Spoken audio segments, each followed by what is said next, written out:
Fans here in Jordan Creek Town Center.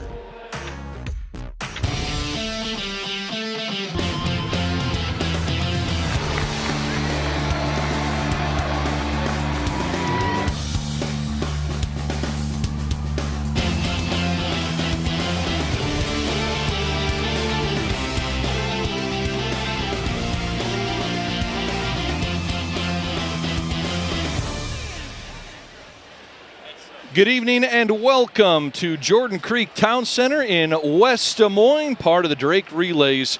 We are ready to get the 2026 version of Vault at Jordan Creek underway. I am Brad Wells, joined with U.S. pole vaulter Jeff Coover, current assistant coach at the University of Northern Iowa. And Jeff, we have a loaded field here and an energized event here in Jordan Creek Town Center. Yeah, you can't really beat the atmosphere here.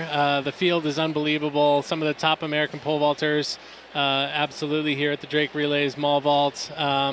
Yeah, I feel like everybody's hyped up. The warm-up looked like it was going really good. This runway is famously really fast, and I think our competitors are ready to go. We have two different competitions happening, as we'll have a women's competition. We have world-ranked #1 Katie Moon and world-ranked #2 pole vaulter Sandy Morris. Also a 2026 Drake Relays Hall of Fame inductee in competition on the women's side. And on the men's side, Zach Bradford, a U.S. indoor champion, world ranking of #9 coming into this weekend. Chris Nilsson at #10 in the world ranking, and Casey Lightfoot #14 as well. Just a loaded field on both sides. Yeah, totally crazy. I talked to both of those girls, and they're both fired up and ready to go. This is the season opener for both of them. And I know that they both want to jump real high, and they're real excited. And, you know, I think Zach Bradford's one to keep an eye on. His world rank #9 is a little bit deceiving. He had a great indoor season, super consistent over 590.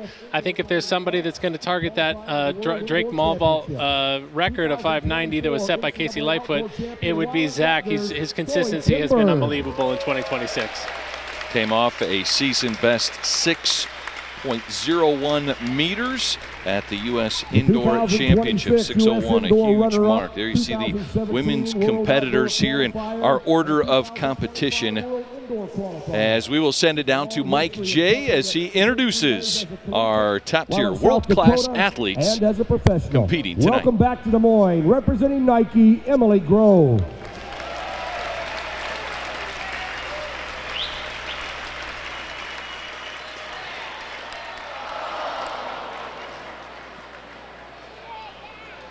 The #2 American and #4 in the world of all time with her lifetime best of 5 meters even, 16.6 3/4.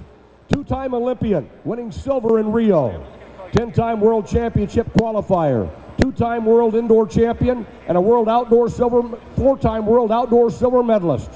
Counting the Drake Relays in stadium, pole vault in the mall, and the U.S. championships, she has won 9 pole vault titles in Des Moines. Welcome back, Sandy Morris.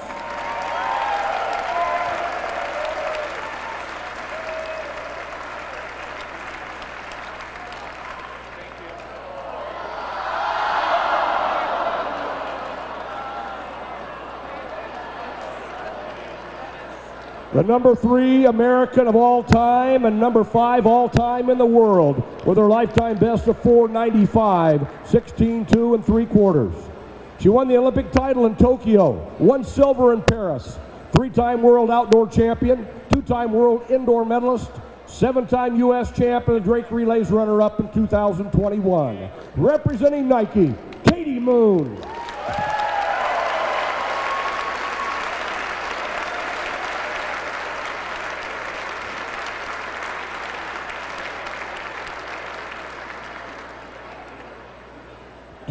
'24 Olympic qualifier after finishing second at the trials.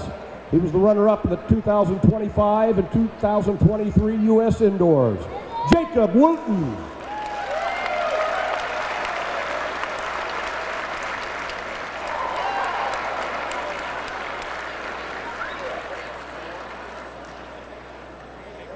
'21 Olympian, a Pan Am Games champion and a U.S. Indoor champion. He was 3rd in the mall and 8th in the stadium in 2024, Matt Ludwig.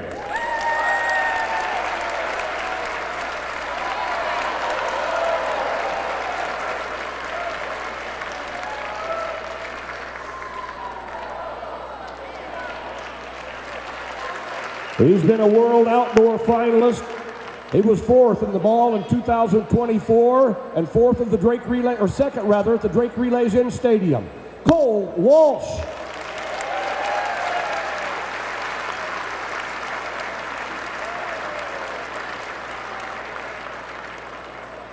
In March, he won a jump off at the U.S. Indoor to qualify with Casey Lightfoot to qualify for the World Championships. A 6-time U.S. champion, 3-time NCAA champion, number 3 American of all time. A 2-time Olympian, he won silver in 21. The Drake Relays champion and a World Indoor bronze medalist, representing Nike, Chris Nelson.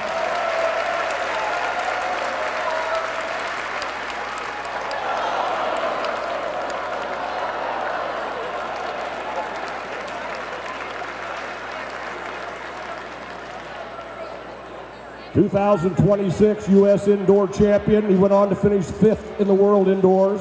2-time World Outdoor qualifier. He was the runner-up in the mall in 2024 and 3rd in the stadium. Zach Bradford.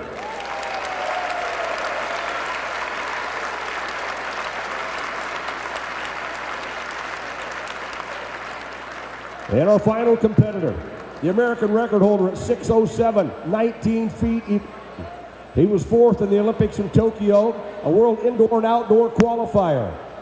He's the defending champion in the mall, setting a new Jordan Creek Town Center record of 5 meters 90, 19.4 and a quarter. And the defending Drake Relays in Stadium champion, he went 5.82, 19.2. Welcome back to Des Moines, representing Puma, Casey Lightfoot. And that is your field, the 2026 Drake Relays pole vault at Jordan Creek Town Center.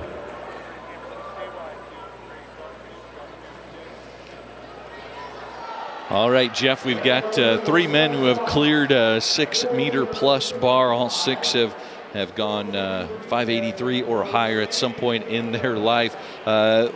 This is going to be fun. It's going to be energetic. We also got a little money riding on this as well. You see the prize earnings for the different place winners, and you also have a $1,000 bonus if you can break the existing mall pole vault record. That's incentive, isn't it? Yeah, that's incentive for sure. I know those guys are all targeting that, and you're right. We got 3 guys that have jumped 6 meters. That's pretty unbelievable. I mean, you don't get quality fields like this every day, and definitely not in a mall in Des Moines, Iowa. So this is exciting and super fun. I'm excited to see, you know, which of those 6-meter guys rises to the occasion as we get going with the women. All right, Annika Newell, currently number 45 in the world ranking, as the women starting at 4.35 meters. That's 14 feet 3 1/4 inches.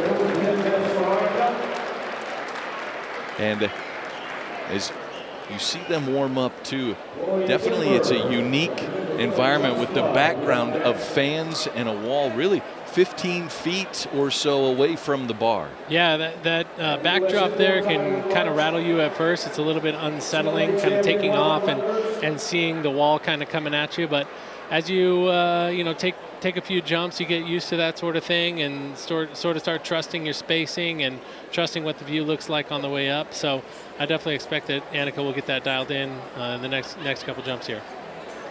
So Chloe Timberg, our next competitor, 2026 U.S. Indoor Champion, cleared 470 at the Indoor Championships, and an excellent start on her first jump. Timberg clears 14 feet 3 1/4 inches. Chloe's in her first year out of college. It can always be a little bit of a difficult adjusting to that post-collegiate life, but she has been so consistent, like you said, won that U.S. Indoor title. That's a nice way to start. That's exactly how you want to start the meet, on a first attempt clearance. Pole looked easy. Great start. NCAA champion in 2024. Now Emily Grove. Emily's no stranger to the Drake Mall Vault. Jumped here several times. She knows what the backdrop looks like. She knows how to get comfortable. Like I said, that's just how you want to get it started. A nice, easy make. You know, she's keeping her grip a little bit lower on the pole as she gets going here, and Nice and comfortable, plenty of height. Looks really good. And she was runner-up at the U.S. Indoor Championships to Timberg. So a clean open for Emily Grove. And now we go back to Annika Newell. We do have several girls passing this first height. So Sandy Morris, Katie Moon will both pass.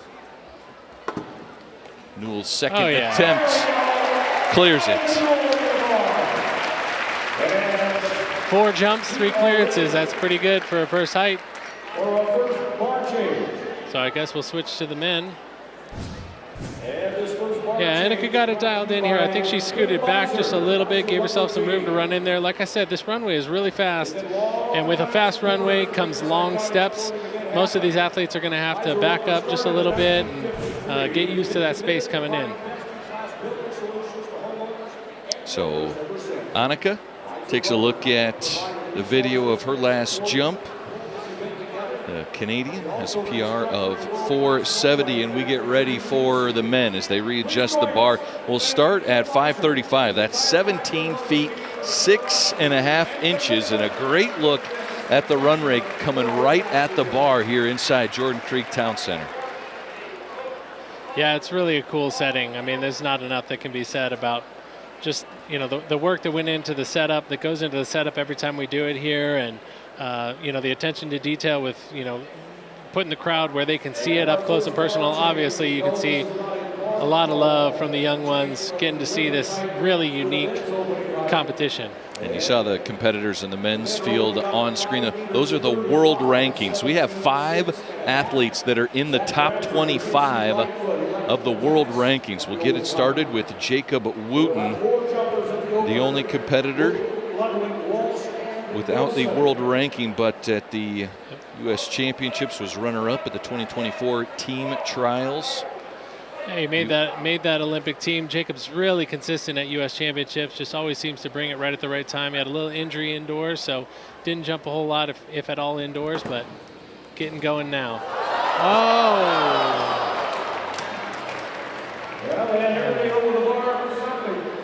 He hit that just how you want to hit it if you want to leave it up. You want to touch it on the way down. It's a lot more likely that the bar stays up if you hit it on the way down. He gave it a little brush on the way down. That could have stayed on, but it didn't. But I'm assuming that he's going to make a little adjustment to get himself a little deeper into the pit on the next one. Season best 545 is PR 590. As takes a look at the video, he's seen enough. He knows what he needs to do. 2020 Tokyo Olympic qualifier, 2024 Paris Olympic qualifier, and Matt Ludwig gets ready. Yeah, Matt's another guy that just tends to be ready right at the right times. Like you said, he's made an Olympic team and recently switched equipment. He changed his the brand of his poles, which can be a little bit of an adjustment, but I think these new poles look really good for his jump, and let's see what we get tonight. 29-year-old Olympian. She was an alternate in Tokyo and ended up competing and placing 10th. Bail.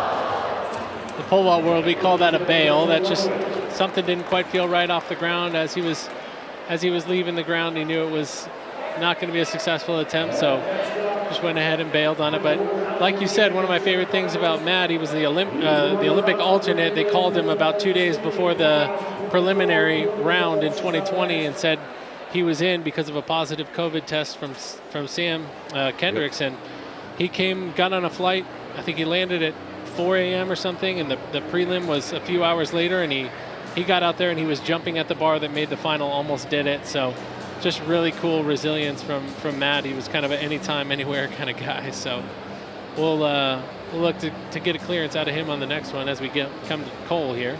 Cole Walsh, 4th in 2024 here at the vault at Jordan Creek. And his first attempt here at 535, nice. Done with ease. Nice and easy. Cole's been really consistent this season. I watched his warm-up. He looked really dialed in and really confident in his warm-up. Trains in Phoenix with Nick Hysong. That's a nice easy jump there. Nice easy first attempt clearance. First one over this height. He was fourth place at the U.S. Championships this past 2025 season. He was runner-up back in 2019 when the U.S. Championships were at Drake Stadium. Jeff, you competed in Indeed, I did. U.S. Championships. That was my last U.S. Championships. Cole was just coming on the scene. I remember watching him jump and thinking that's kind of could be one of the next big guys. Here's Chris Nielsen, one of the current big guys, up and over the bar easily. That's the 10th ranked pole vaulter in the world with a clean jump on his first attempt. Yep, Chris will go talk to his coach, Derek Miles, there from University of South Dakota. Chris went to University of South Dakota and has worked with the same coach his whole career, which I love, just that consistency between an athlete and a coach. You can't really beat it. So Chris is coming off a little shorter approach tonight. I notice he's using 14 steps. His normal is 18. The one difficulty at the back of the runway at this setup is that there's that overhang, so some of these guys have to come in a little bit closer. Here comes Jacob again. Jacob Wooten on his second attempt. And a clean jump of 5:35 to advance Jacob to the next height. Yeah, that one looked a lot better, a lot smoother off the ground there from Jake.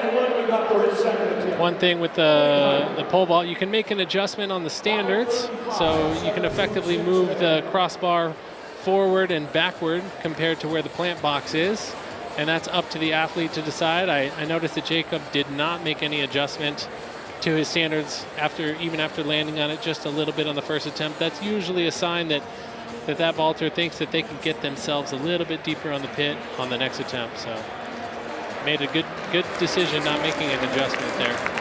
Matt Ludwig, second attempt, hits the bar and is not over.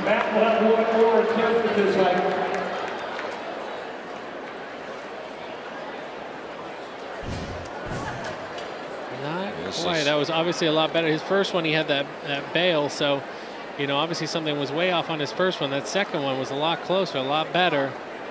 He's looking at the video now, kind of trying to see what he needs to do differently.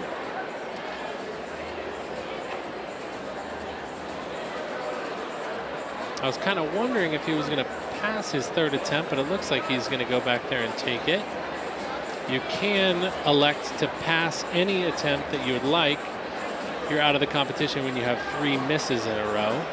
So if he took his 2 at 5:35 and missed both of those and then elected to pass it, his last attempt at 5:50, he would only get 1. He'd have to clear it on his first attempt. At that height. So sometimes, you know, later in the competition when guys are trying to, you know, strategize to get the win here tonight, you might see that pop up. You might see a miss followed by a pass. But this early in the competition, I think he's just going to take his time and make his little adjustment and try and sneak over this 5:35. You know, the nice thing with this mall vault setup is the women will go next. So, you know, Matt can take his 2 attempts in a row here, and he doesn't have to worry about getting tired because the girls are going to come up next, and they're going to get, you know, take 10 minutes at their bar. So he's going to get a nice little rest after this. Matt Ludwig, 2017, was an NCAA champion. He cleared 560 as a freshman at Missouri. He would then transfer to Akron and continue to have a decorated career. A 4-time NCAA outdoor qualifier, U.S. indoor champion in 2020, and he cleared 585. 2023 Pan American Games champion. His personal best 590. That was in February of 2020 in Mexico. Matt Ludwig, 29-year-old. Yeah, Matt's made a couple adjustments over the last couple of years. He made a coaching switch to Tim Mack, who was a 2000 gold medalist in Sydney. He was actually, or excuse me, in Athens. He was one of my coaches when I was competing, so I obviously have a bias to say that was a good coaching switch. And then changing his equipment as well. So, you know, he's just getting used to some different things here, but hopefully we can get him over this last one here. Energy has cranked up here inside Jordan Creek Town Center. And he hits the bar. And plenty of height. Just ticked it on the way down.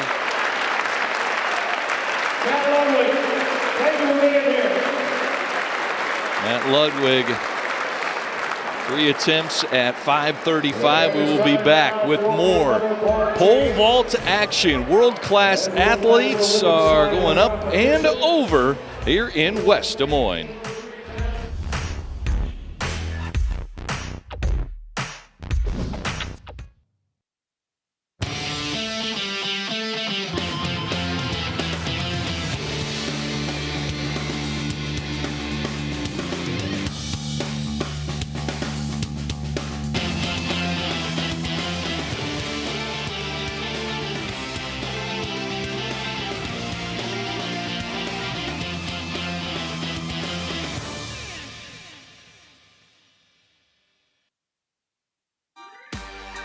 Something big is happening.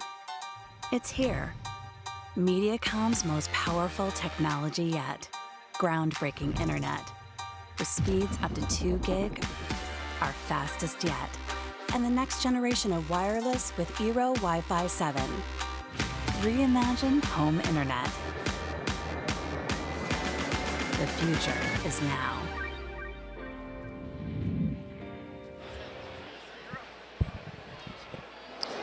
Drake Relays action here in 2026. This is the vault at Jordan Creek. Annika Newell of Canada takes her first attempt at 4:45. Stay on there. And Annika with a miss on her first attempt at 4:35. Knocks the bar down here at 4.45 meters. That converts to 14 feet 7¼ inches. And so you think about it, Jeff, if we're talking and people aren't used to being around pole vault, that's like jumping over the top of a basketball hoop backboard. Yeah. Almost, right? Yeah, I think that's about right. Probably yeah, even higher. A lot of those freeway overpasses are tend to be nice pole vault heights. So next time you're driving on the freeway and you see one of those overpasses, remember these heights from the Jordan Creek Mall for sure. These are already, we're already getting up there to kind of business territory here at 4:45. Yeah. These are heights that a few of these girls will be pretty satisfied with. So, especially this early in the season, they're kind of building into things as we get into Chloe here. Chloe Timberg, her first attempt, 14 feet 7¼ inches. Nice and easy. Oh!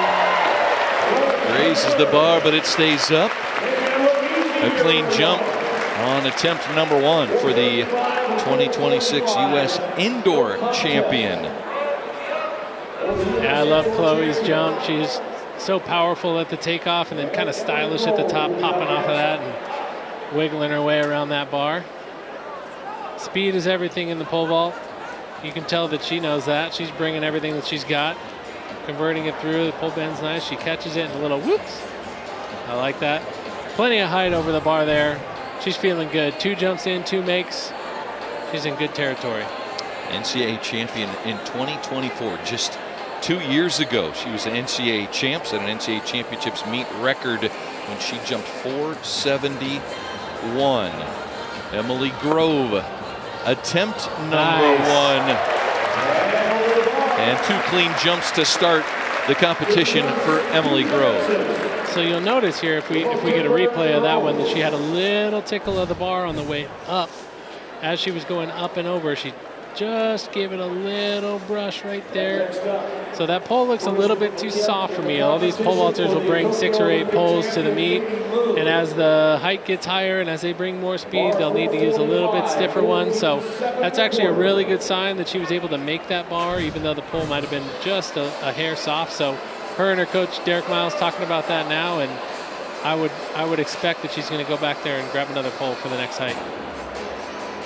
Emily Grove, 2026 U.S. Indoor runner-up to Timberg. She cleared 463. And here is Katie Moon, 2021 Olympic champion in Tokyo, 2024 silver medalist at the Paris Games.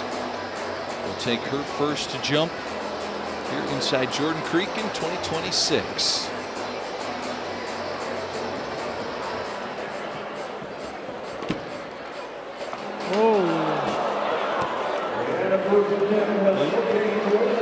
Just a little hang up when she was in the air there. I think she said that she felt really out on that, so she felt like she had to get long at the end, and then she got a little mixed up in the air.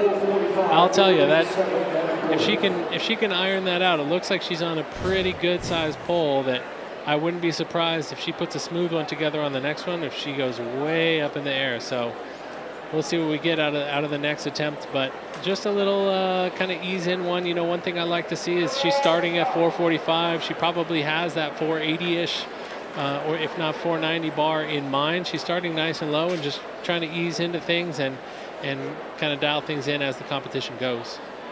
So it's Sandy Morris passing Katie Moon with an attempt. We go back to Annika Newell, her second attempt here at 445. Oh, yeah. And Annika with a clean jump.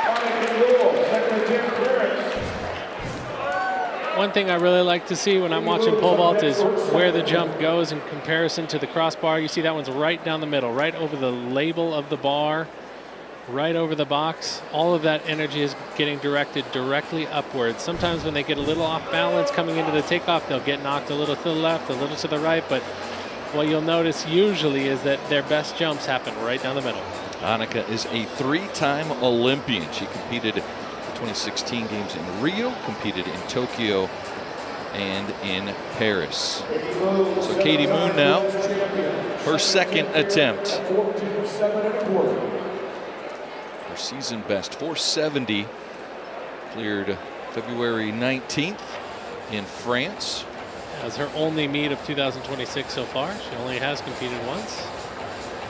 A little closer there. There it is. Yep.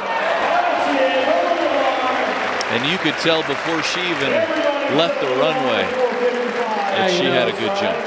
There's a flow that goes along with the end of the run into the takeoff, and when you see the run just transition straight into the takeoff, you know that it's probably going to be a pretty good jump. That one you could tell she felt really comfortable 3 or 4 steps away and just set it up really nice, and that was a nice clean jump. That was what she was looking for on the first one, but sometimes it just takes one to get things going. Katie Moon, a gold medalist, silver medalist, also a 3-time world champion, 7-time American champion.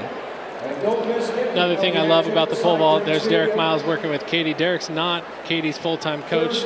Derek does full-time coach Emily Grove, but in the pole vault world, we kind of share coaches as we travel around the world competing. Your coach can't always come with you and be at every meet, but all the coaches are totally willing, ready, and able to help all of the athletes. And at the end of the day, they want each of these girls to have their best day. And when the dust settles, we find out, you know, who's the best on the day. So it's a big camaraderie kind of event. You really feel it as an athlete, and that support system too. Like, while you want to beat the person you're competing against, you want to see everybody do their absolute best. Absolutely. I mean, best case scenario, if you were to ask any of these athletes, they'd say the same thing. The best case scenario is everybody jumps a PR, and I just jump higher than everybody. Yeah. So everybody wants to win, but they want to beat the field when they're at their best. All right, see Chloe Timberg ready to watch the men jump. Jacob Wooten will take his first attempt at 550 as the men raise the bar to 18 feet and a half inch. Here at 550. We're on our second height here. This would already tie my mall vault PR of 550. So okay. After this height, I'm out, unfortunately. Oh, nice one.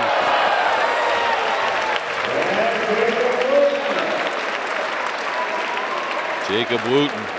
That was a really smooth jump. Jake's another guy coming off just a little shortened approach here, but he builds speed so fast. He's such a good accelerator that he can jump really high off short approaches. That 550 jump was really nice and plenty of height there. he should look good for the next one too. And all these athletes will be competing on Saturday in the Drake Relays pole vault competition. Jacob Wooten, a Drake Relays runner-up in 2022 to Christopher Nielsen, and Wooten was also 6th in 2021. Cole Walsh is now ready.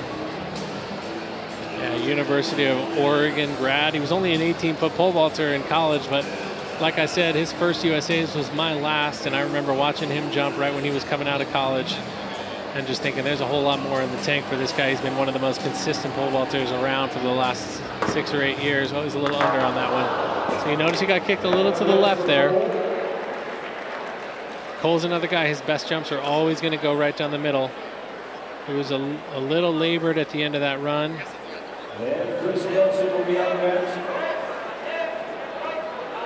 Cole with a little history with Des Moines as well, and way back in 2013 he competed at Drake Stadium in the U.S. Junior Championships as well. The year before he won the U.S. Junior Championships in 2024. So Chris Nielsen.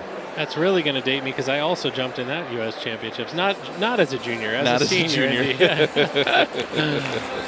All right, Chris Nielsen, number 10 in the world.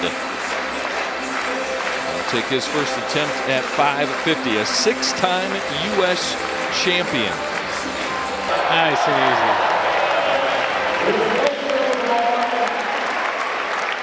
He's happy with that one. Chris hasn't competed a whole lot in 2026. Came back from an injury and had a nice end of his indoor season for sure. Yep. This is the opening of his outdoor season. That was a nice jump. Really comfortable. Looks like he's on the right pole for another height.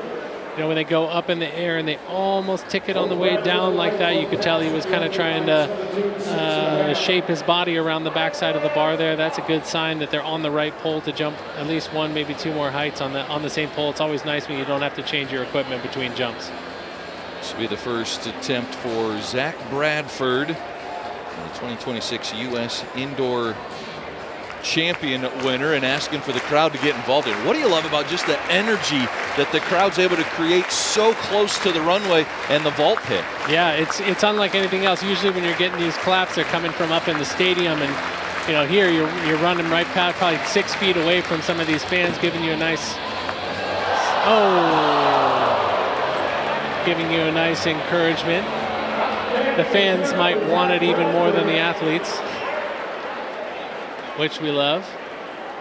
You can really tell. I mean, even in the warm-up when they had the soft bar up there, the bungee bar, yep. Anytime somebody went up and over it without touching it, the crowd was erupting and going crazy. Yes. Such an exciting event, such an exciting sport.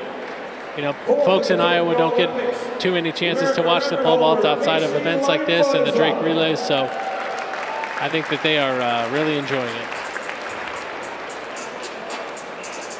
So Casey Lightfoot will join the party as well, as Casey returning to defend his vault at Jordan Creek Crown. Ranked number 14 in the world, the American record holder, 6:07. American outdoor record holder for sure, and the Drake Mall Vault record holder. I'm not sure which one he would broadcast more, but both of them big claims to fame for sure. There's a lot of questions. They have it stacked up. There could be an attempt at 591 to potentially up that Mall record.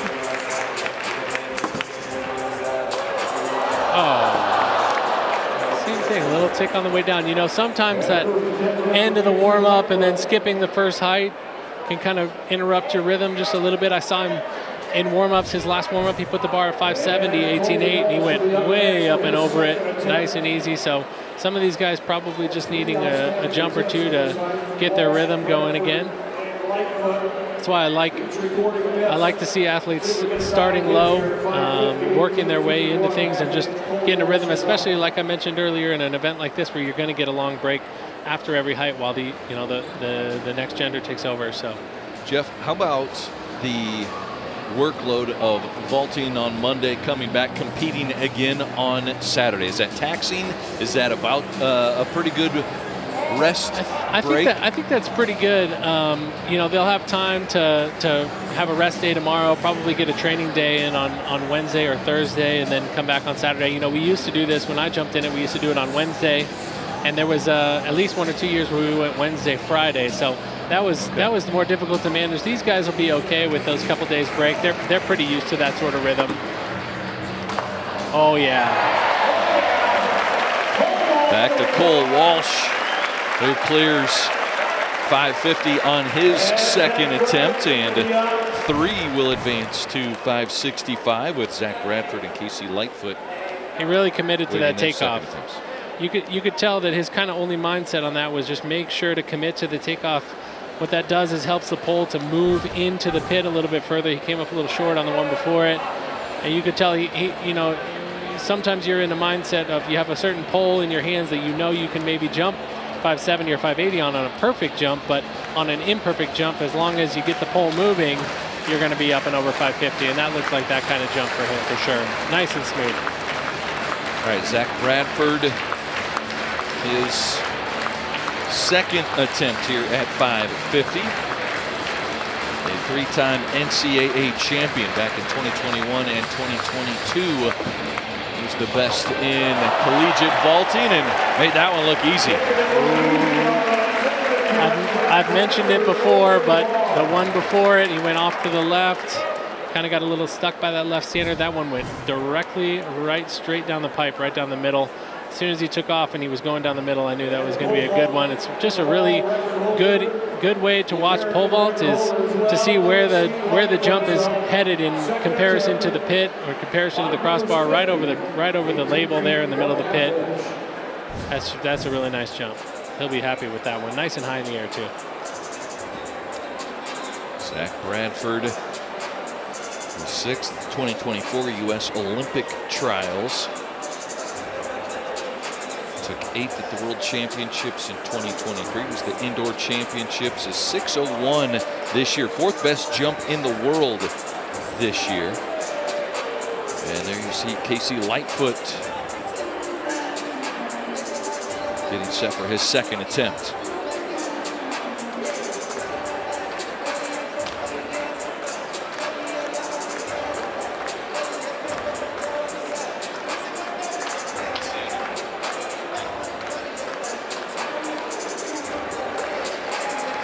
Is Casey, second attempt. Right down the middle. Very nice jump, very nice. And we have 5 men that all advance beyond the 550 bar, and we'll be approaching 565 on their next attempts. So here's another look here. And so Casey with the clean jump, and now we step aside as I was able to speak with Sandy Morris earlier before this competition started, the world ranked #2 pole vaulter and a 2026 Drake Relays Athletes Hall of Fame inductee.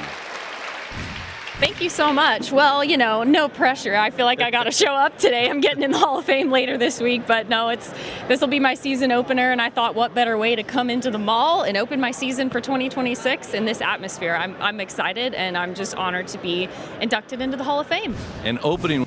Do you guys want me to go down there at any point?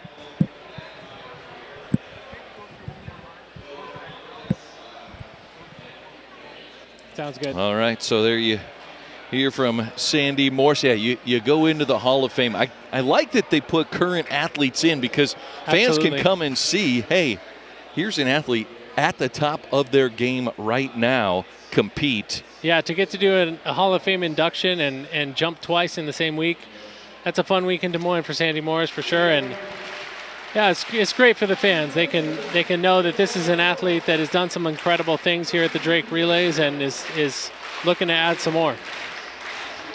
Annika Newell will be the first competitor to attempt 455. This is 14 feet 11 inches. Ooh, that was close. That was a close attempt there for Annika.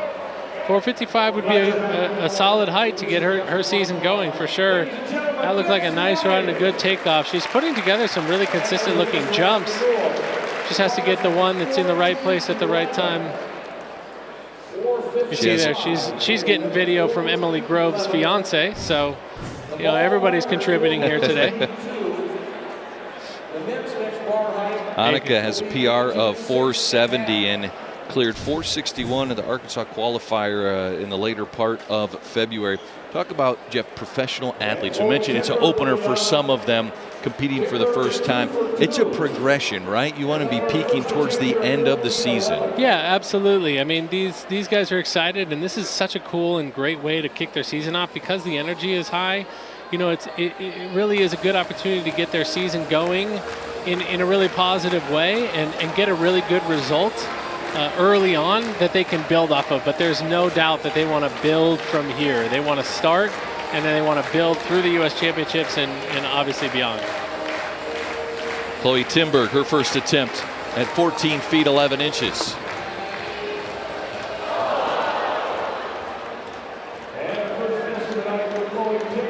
Just a little stuck in the takeoff on that. Her previous ones looked a little bit more free coming through the end of the run and into the takeoff. So I'm sure that's something here. Here we have Derek Miles coaching his third athlete of the meet. You can see she's bringing all the speed. She got a little forward at the end of the run and just pole didn't quite move how she wanted it to. I love that she's committed to all of these jumps. You always got to commit to these jumps because you never know when, you know, you're just going to hit it on the way down and it's going to pop up and stay on the peg. So oftentimes you see younger vaulters bailing on some of those jumps or not giving them a chance, and I love that Chloe is committing to all of those. Emily Grove now set to compete, was third at Milroy's game in New York earlier this year, and U.S. Indoor Championships runner-up to Timberg. Her attempt at 455 is over. Definitely a stiffer pole on that one than the one before it. Honestly, I think the jump before it, technique-wise, might have been a little bit smoother. Sometimes when you go up a pole, you just kind of got to make sure it gets in, but she smooths it out on that pole. I think she's got another height or two for sure. She climbed up and over that one really nice, and she's got a clean sheet. I mean, that's clean through 455. She's got to be feeling pretty good right now about where she's at in the competition. She's only 3 jumps in, and the next height is 465. That's really solid. And Sandy Morris will now take her first run here inside Jordan Creek. Yeah, Sandy made a coaching change last year. Switched to Brooke Rasnick, coach at University of Louisville. A fantastic pole vault coach. Not enough can be said about what she's been able to do at the University of Louisville. And Sandy went down there and started working with Brooke, and everything just took off, and her jump looks incredible right now. I know she's pushing some big poles. She's excited about today. Nice. Excellent start. A little sigh of relief there, a little brush off, because she knows that her height was well behind the bar on that one, so the pole was a little bit soft.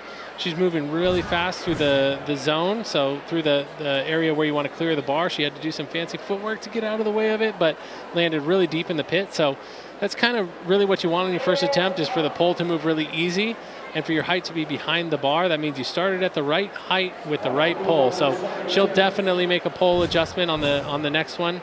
Go to a stiffer one, and obviously, you know, when you have a stiffer pole, it's a little bit harder to bend, but when it's a little bit harder to bend, it gives back a little bit more. So she'll be able to jump a little bit higher. It looks like Katie's going to pass, I think.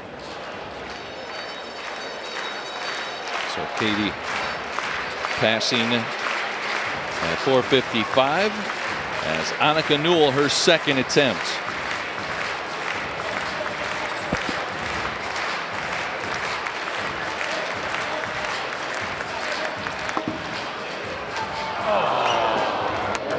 Up and into the bar.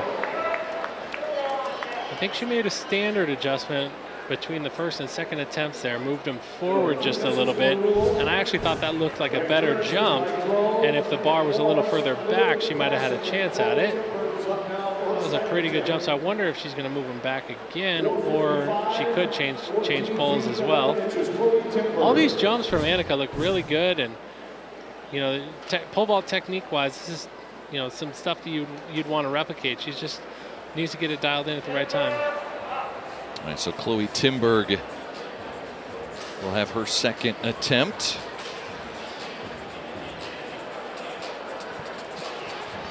Timberg competed at Rutgers. Yeah. And she was NCAA champion 2024. Cleared 471. That was the NCAA championships record. So the first NCAA track and field champion in Rutgers women's track and field history. As the Big Ten Field Athlete of the Year and set the Big Ten indoor meet record as well. Attempt number 2. Nice. It can dance, but as long as it stays up there, Timberg will move on. That was a nice jump. Like I said, she's so smart over the bar. She just knows exactly where the crossbar is. She reminds me of Sam Kendricks in that way. We call it bar awareness in the pole vault world. Just knowing exactly where it is and how to shape her body to get around that bar.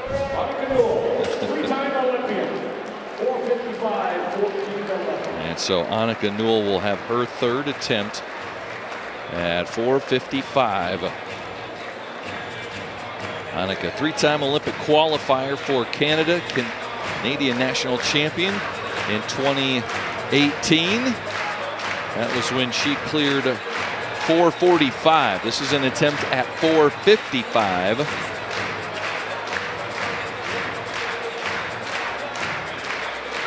The Canadian indoor record is her PR of 4:70. Annika Newell trying to stay in the competition. I think she switched to a stiffer pole. Lots of height there, just not in the right place. Good job, Annika. Super warm welcome from the crowd. You gotta love that. Annika Newell, 2 successful attempts, clearing 4:35 and 4:45. Bows out at the 4:55 bar as the competition is going to continue to crank up here at Jordan Creek Mall. All part of Drake Relays Week in Des Moines.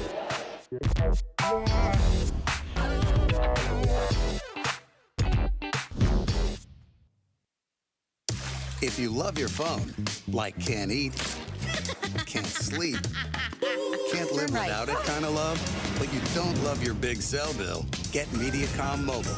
Keep the phone you love, but love it even more with a lower bill. Groundbreaking internet is here. Mediacom's most powerful technology yet. Get speeds up to 2 gig and the next generation of wireless with Eero Wi-Fi 7. Reimagine home internet now.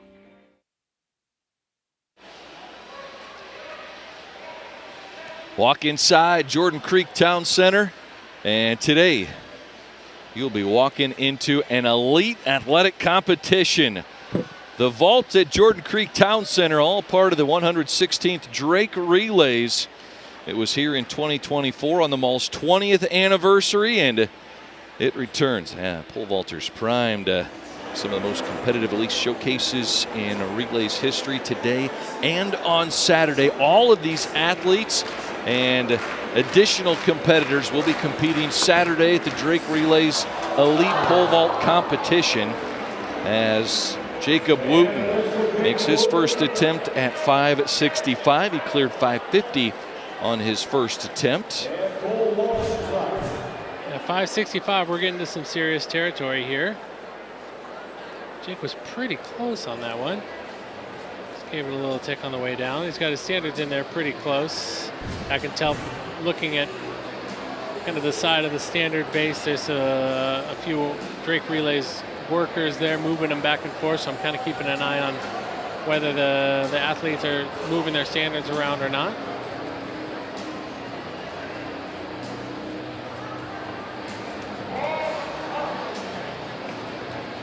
So 5:65 converts to 18 feet 6.5 inches. Cole Walsh will take an attempt. He cleared 5:35 on his first attempt. Had one miss before clearing 5:50. And we'll take a run here, 5:65. Right up into the fans surrounding the bar here at Jordan Creek Town Center. For reference, this is sort of a height that we would expect in an Olympic prelim or a World Championships prelim to qualify you for the final. So we're getting into some pretty serious territory here, like I said. That was a nice jump for Cole, just bumped it on the way up a little bit. I wonder if he'll go ahead and change equipment. But yeah, I mean, these are heights where you kind of got to start getting pretty dialed in. You know, you got to have things just right. You know, we're not at opening bar anymore. You notice that Cole just gave that a little brush on the way up. Nice looking run, good takeoff. He was really well connected to that one and just gave it a little tick on the way up. Like I said, you have more of a chance of the bar staying on if you hit it on the way down than on the way up, just with the way the gravity is holding the bar onto the pegs. So Cole Walsh will await his second attempt. Chris Nilsson is set to jump. Number 10 in the world. He cleared 5:85 at the 2026 U.S. Indoor Championships. Ranks third all-time among American men with a 6:05 PR. That's 19 feet 10 1/4 inches. And pole vault, when you have to have so many things go right, it's so technical. These athletes, even though they are Olympians, world-class athletes, it's impossible to go jump your PR every single time out. That's right, yeah. There's a lot of moving parts. Oh, that was a good jump. Oh, he's fired up.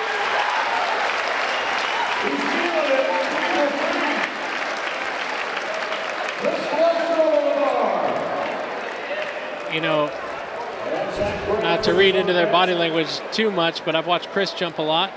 And I think part of what he's so excited about was that was not a perfect jump. He was a little off balance, a little under at the takeoff, got knocked around a little bit to the left, and still committed to the jump and went up and over. So sometimes, you know, like you said, there's so many moving parts and so many variances between jumps. When you can put together a little bit of an imperfect one and still sneak over a height like 565, yeah, you get fired up because you know, oh my gosh, if I put a good one together, I know how high I can go. So Zach Bradford now attempting 18 feet 6.5 inches.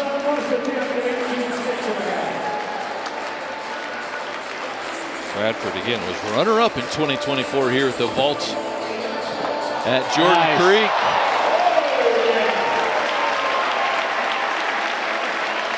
Zach gets so much height off of the top of his pole.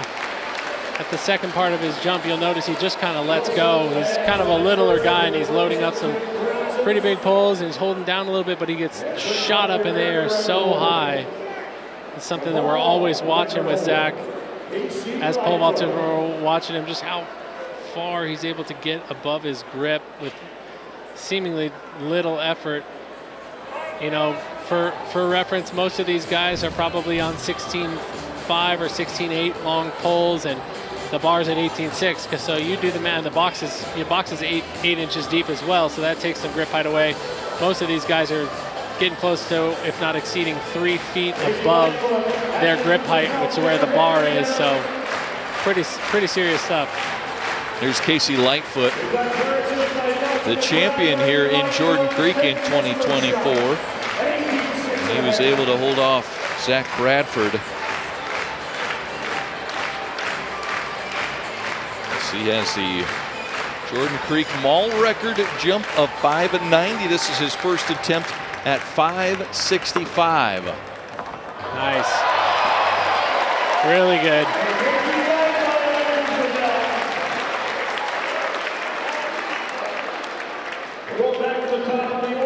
A bit of a broken record, but right down the middle is what we love to see.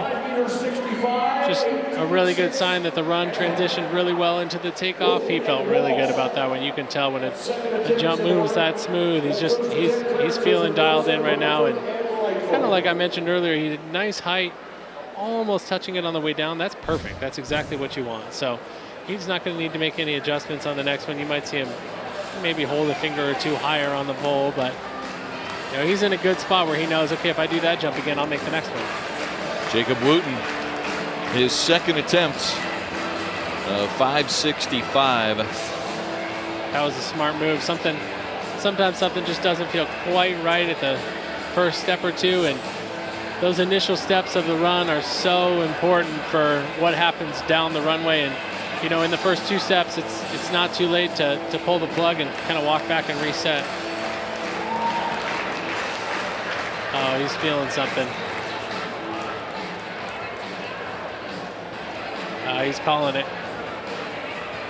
I know Jake's been dealing with a little injury. That's why he hasn't been jumping much indoors, and I think he's being smart and making sure that he can jump later this week, as you kind of talked about with the turnaround to go out, jump outside the stadium.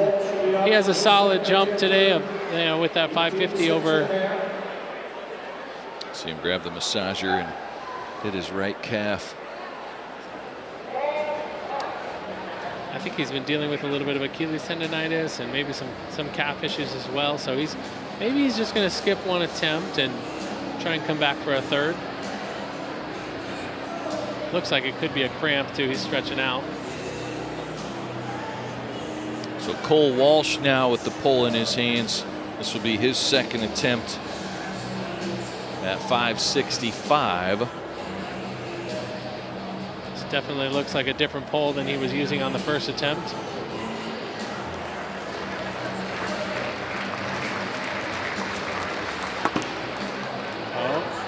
Oh, that was close.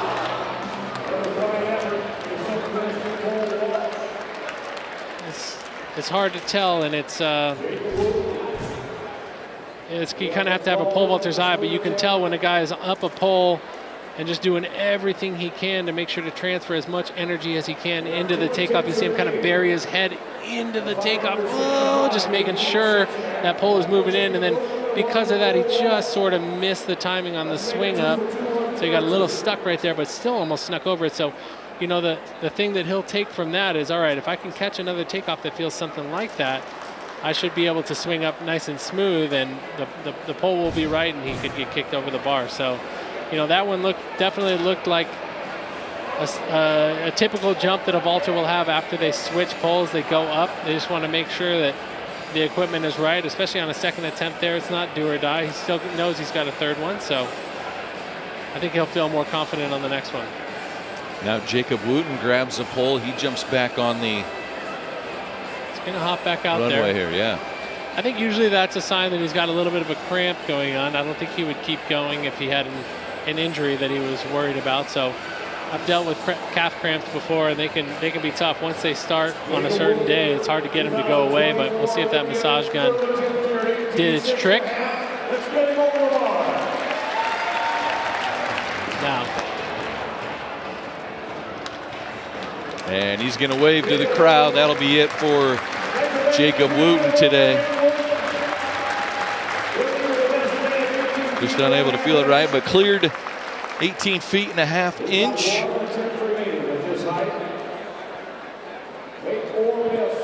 And so Cole Walsh with his third attempt here at 18 feet 6.5 inches.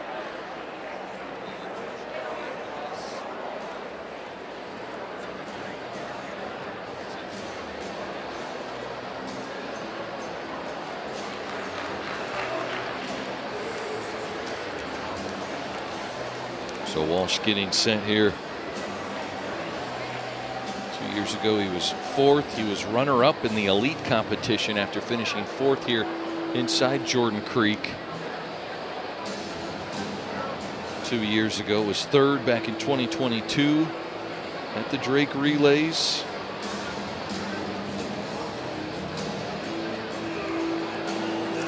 And an opportunity to move up, and if he clears 565, he'll have an attempt at 575 awaiting him. I don't have a crystal ball, but I really feel like if Cole can get over this one, he's going to make the next one. I feel like he's on one of the stiffer poles in his bag, and if he can If he can find his way over this bar, I think he makes another one. So I know he's really focused, really hyped for this one. You can see him just really going through the checklist in his head.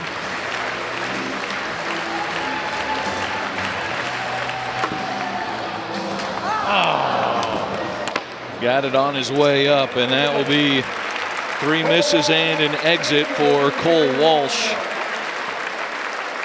And as our competitors get ready for the next height, let's hear from Director of the Drake Relays, Blake Bolden. I spoke with him before the competition.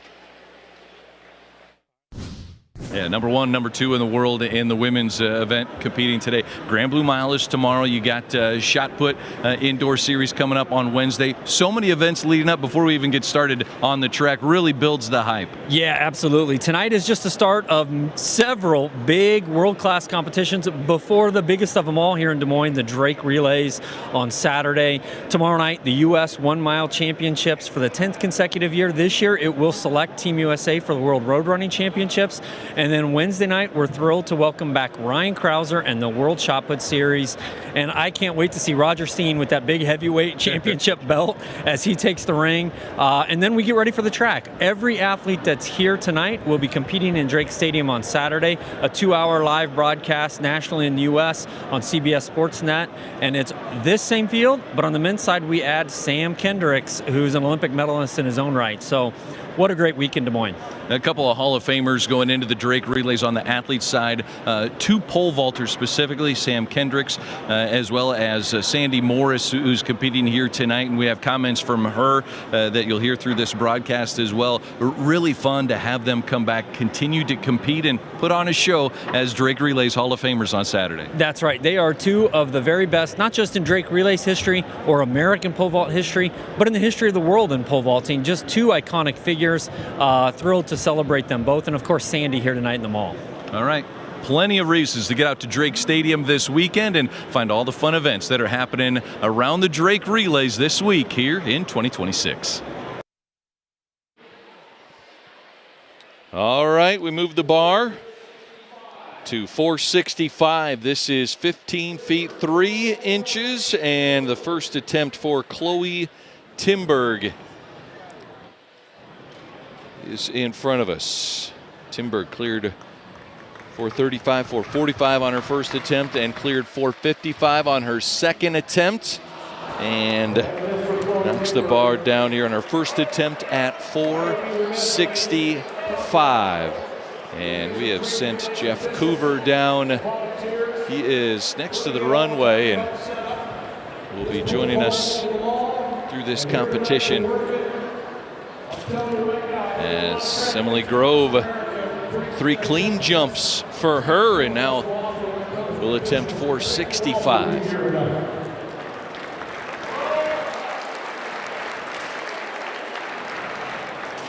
Emily Grove will be up next for her first attempt at 15.3. All right. Jeff, for Emily here, 3 clean jumps for her. When you hit those early marks, what's it do for your confidence moving forward? Yeah, you just know you're grooved in. You know that everything is right, and you know the setup is good for you. She just bumps it a little bit on the way up there. The bar's getting up there pretty high, and so she's going to make some adjustments here, maybe to grip or the pole to get ready for the next one. But yeah, she's only 3 jumps in. You know, that was her 4th, so no worries about the energy exertion at all. And 465, the USA Track and Field qualifying mark here of 15 feet and 3 inches.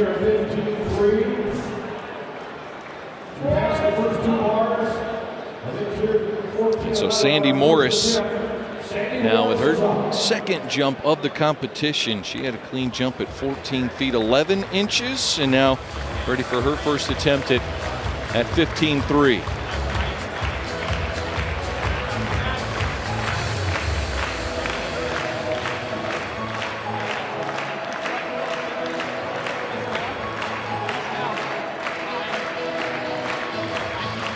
Jeff, now that you're down inside the athlete pit, with the music cranked, what are the vibes that you're feeling down there? Oh man, I can tell the energy is really high down here. I mean, the claps are loud all the way to the back of the runway. The vibes are high. Everybody's really excited about how this competition is going so far. I did ask Sandy if she was making a pole change. She said that she was electing not to change poles. She was just going to try and clean up the jump a little bit.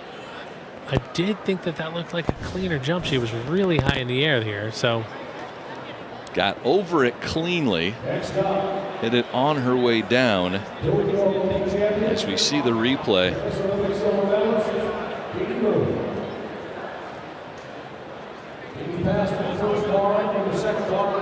And jumping up into the banner. From your vantage point down where the athletes are starting, is it hard to see the bar almost because you've got fans right behind it and a wall just about 15 feet behind that bar?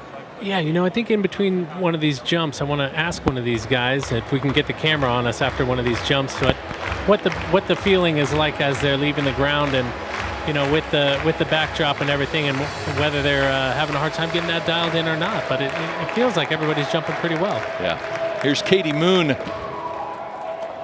and she's jumping well. She clears 465 on her first attempt. Nice and smooth there. I don't know if you guys got the camera on me, but I got Zach Bradford here. We're curious about the setup and whether there's any issue or a feeling of, you know, the backdrop kind of rushing up on you, or if you feel pretty comfortable. The first couple of jumps took a while to get used to because that wall is like right in the middle of the pit. You think you're going to hit it, but if you hit the wall, you're missing the pit. So it takes a little bit to get used to. The sun was right in our face in warm-ups, but it's gone now. So I think we're all getting used to it. All right, so compared to your normal 14-step pulls, kind of where are you at in your series? Are you moving some good pulls, or how's it going? I've never been on 510s from 7, or from 14, I guess. So I'm on my number 2 510 pull, which is usually what I start on from long-running competitions. So, yeah, runway's great, or I'm physically better, but we're moving big pulls.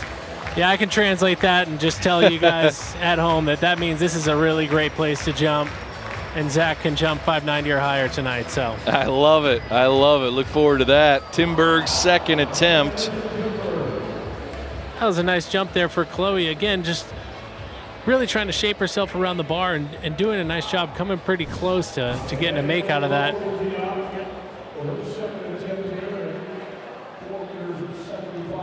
See the replay here of Timberg on her second attempt. We'll watch Emily Grove and Sandy Morris take their second attempts. Grove's getting dialed in here.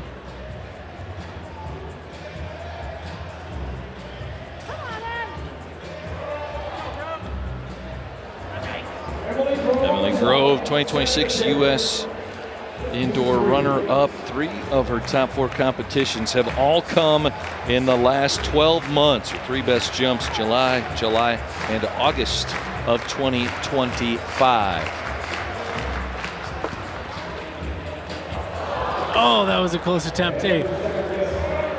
I think she'll be able to make a little adjustment and make that one. I got Katie Najat down here, Katie Moon, excuse me. Katie and I go way back, so she's still Najat to me, but Katie Moon with a nice first attempt clearance there. Yep. How are we feeling?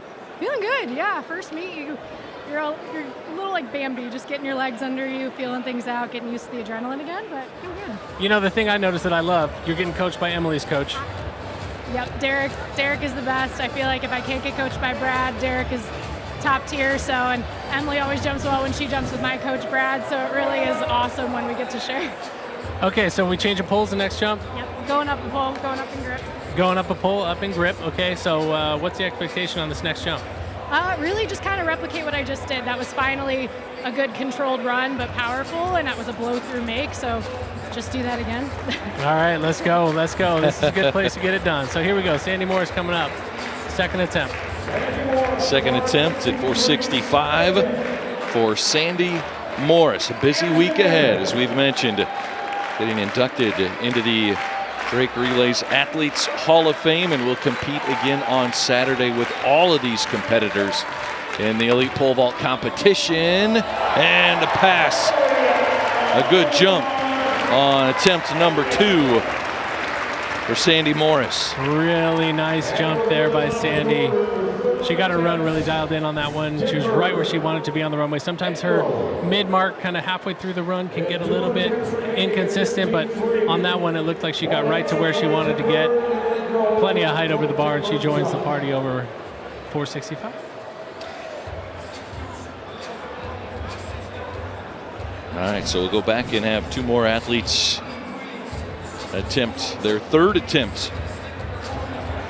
465, Chloe Timberg and Emily Grove. Timberg is up and over on her third attempt. Beauty there from Chloe, beauty from Chloe, right up and over it. She connected that one. I know I'm a broken record, right down the middle. We love to hear that. I got Cole Walsh here. Cole just bowed out at 565. I just want to hear from Cole about what this setup is like and what the atmosphere is like. Well, it's great. This is a really good board runway, well put together, feels solid yet springy. The tile floor and the mall is like it keeps it loud, you know, and that's always fun. It's like a loud venue, gets you fired up. Yeah. Well, I felt like you had some really nice jumps tonight. We were kind of tracking as it went through. Looked like you got to some big pulls. I had a prediction that if you made that 65 on a third, you were going to go over 75. So was that a pole that you felt like you could jump pretty high on? Yeah, that pole is good for 80 plus. I've done 80 on that one before. Yeah, kind of a look inside the tactics. I thought I had to back up further than I really did. My pole was only taped so far down from the top, and I had to raise my grip higher than I thought I would. I had more tape in my bag, but you know, I just thought, you know, let's grip up, and I backed up a little too far, and you know, you got to be lined up for that pole to work, so it didn't really work. Well, he went for it. He went for it. That's just a testament to what these guys are trying to do here at the Drake Mall Vault. So, Cole, we appreciate the insight. That's awesome. You looked awesome today. So, good luck in the stadium. Yeah. All right. Yeah, it'll be fun. Thank you, Jeff. Right. 3 men, 3 women still alive. Emily Grove bows out on her third attempt of 465. Back with more. The vault at Jordan Creek after this on MC22.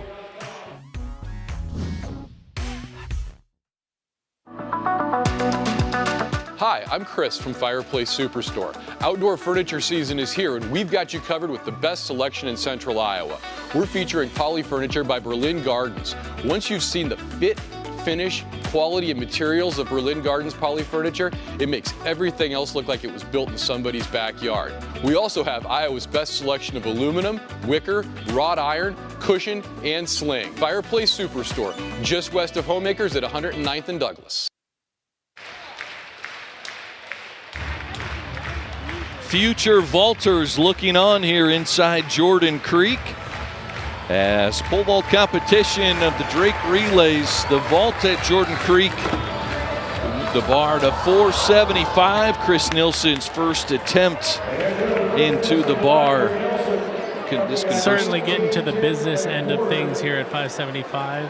It looked like a decent jump from Chris. I think he'd be okay with that jump. He just needs to make a little adjustment to make the height be in the right place compared to where the bar is. He kind of just ticked that one on the way up a little bit, but I think that's a jump that he would feel pretty good about, and that he can make a little change here with his coach and sneak over the next one. And Jeff, that's his first miss too. 3 clean jumps to start the competition. Yeah, I can't tell you how big that is, just conserving energy, making sure you're only 3 jumps in, going to 5.75 meters. That's huge. He has no worries about energy consumption or anything like that. So, yeah, he's in a great spot to take a bunch more attempts. Zach Bradford's in a similar boat. Passed on 535, missed on his first attempt at 550, but then back-to-back clean jumps. A 550 and 565, now an attempt at 575 for Zach Bradford.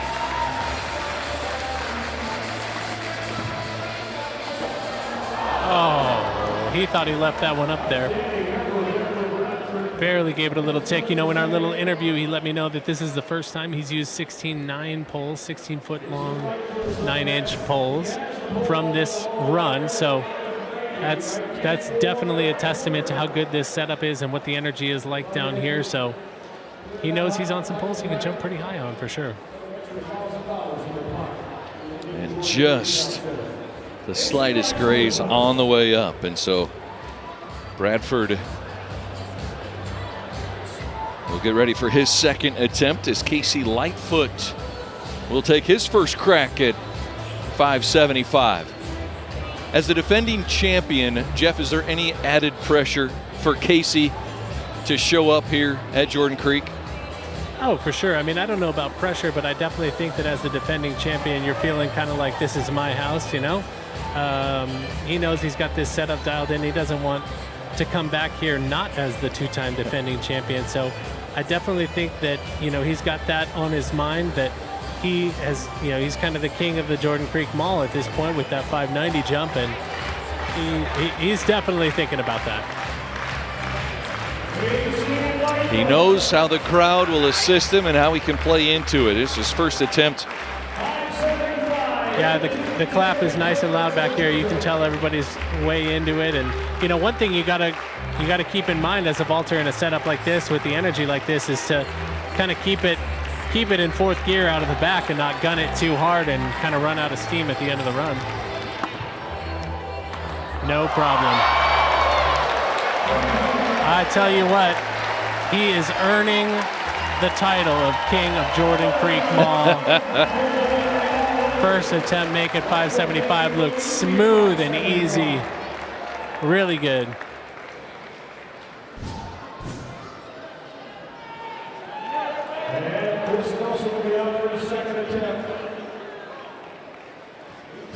So he will move on to 583, which will be over 19 feet, will be the next bar. Casey Lightfoot will jump at, as Chris Nilsson getting ready for his second attempt. Chris, a PR over 6 meters, a 6:05 jump back in 2022. The season best to the 2026 U.S. Indoor Championships, 585. Two-time Olympian, a silver in 2021 at the Tokyo Games.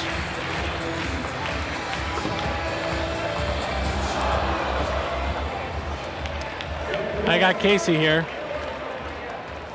Casey, first one over 575. How are we feeling? I feel great. I'm having a good time. Just kind of getting in the groove. Yeah, I've kind of started a little bit of chatter about the King of Jordan Creek Mall. That might be a thing, King of Jordan Creek Mall. Is that something that you're thinking you want to take home with you? I mean, I'll take the title, but yeah, it's all right. 590 here before. Yeah. Clean, nice and easy over 575. Things are looking good for you. You love this setup, huh? Yeah, no, it's a lot of fun. It's a unique experience, and I think that's why we're having a good time. Any adjustments going to 583? Just try to jump a little bit better, I guess. But other than that, no, we're going to stick with the same thing.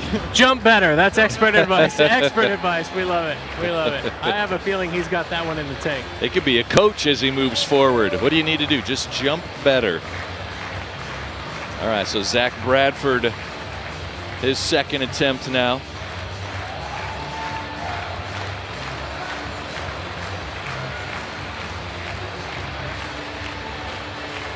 Bradford cleared his first attempt at 565. This is his second attempt at 575.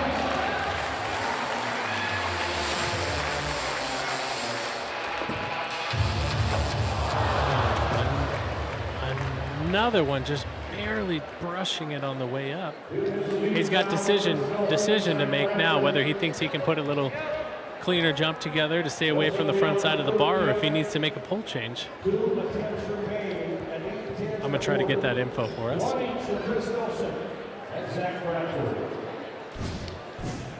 And Jeff, as switching to different poles, you're talking both length and stiffness are your options? Yeah, those are the two options. Generally, an athlete wouldn't want to change the length of the pole during the competition. So I'm assuming that he started on his 16.9 poles and he's just going to use a little stiffer one as it goes along.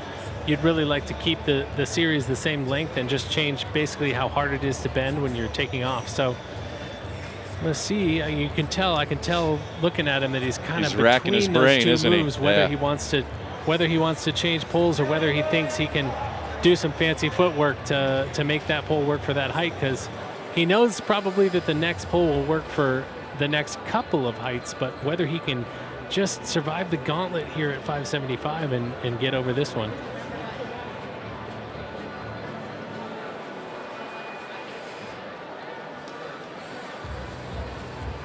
Looks like he does grab a different pole. I just saw him grab a different pole. I think that's the right move. I really do. If he can just replicate either of those first two jumps with a little stiffer pole, I think that's going to be the ticket.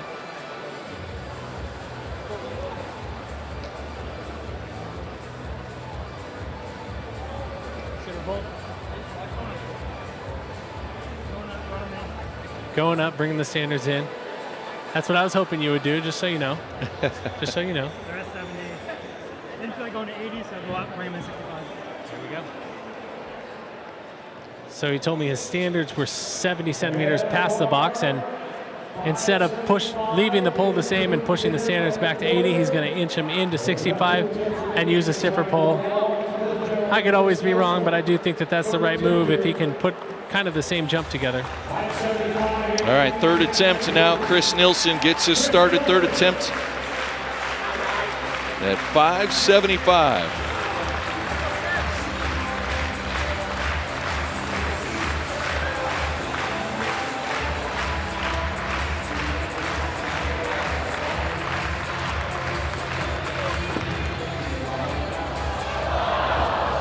And Nilsson unable to get over on his third attempt.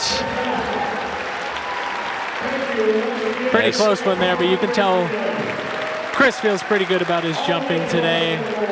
He had some really good attempts. All of his jumps looked really clean. Couldn't quite sneak over that 575 bar, but he's thanking the officials. We always love to see that. A lot of hard work. Getting that bar up to 1810 is no easy task, and these guys are getting it up there real quick between attempts. So Chris doing the right thing, thanking his officials, already looking at the video with his coach, seeing what he needs to do going into Drake Stadium on Saturday. Yeah, and Chris Nilsson, 2022 Drake Relays champion. That was his last visit to Des Moines, and he's a Midwest guy. Went to South Dakota, three-time NCAA champion. He knows that the Midwest crowd and the Drake Stadium crowd is going to be electric on Saturday. So now third attempt for Zach Bradford at 575.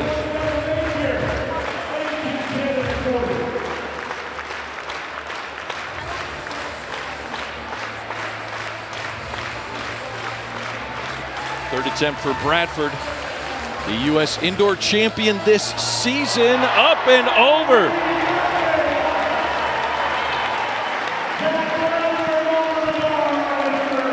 I like it when they make me look smart.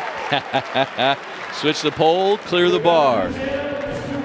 You know, that's always hard. Changing poles on a third attempt is a really difficult thing to do, and you have to be really dialed in. You have to be really confident in your pole series and your jump and your takeoff, and you know where you're starting your run and everything, just to make sure that you know you're rolling the dice on that third attempt changing poles. But he's, like I said, he's just been so consistent that he knew that one was going to work. And as you saw probably on the replay, I don't have a monitor in front of me, but he was way up and over that height. So kind of as I said before, you know, he knew he was going to need that next pole to jump the next two heights. And so now he's got the right pole in his hands going up to 583. So he will advance to 583. Just two men remain with Zach Bradford and Casey Lightfoot, and three women still in the competition. Chloe Timberg, Sandy Morris, and Katie Moon. As the women will be attempting 475, 15 feet 7 inches. As all three have cleared 465. USA track and field qualifying mark.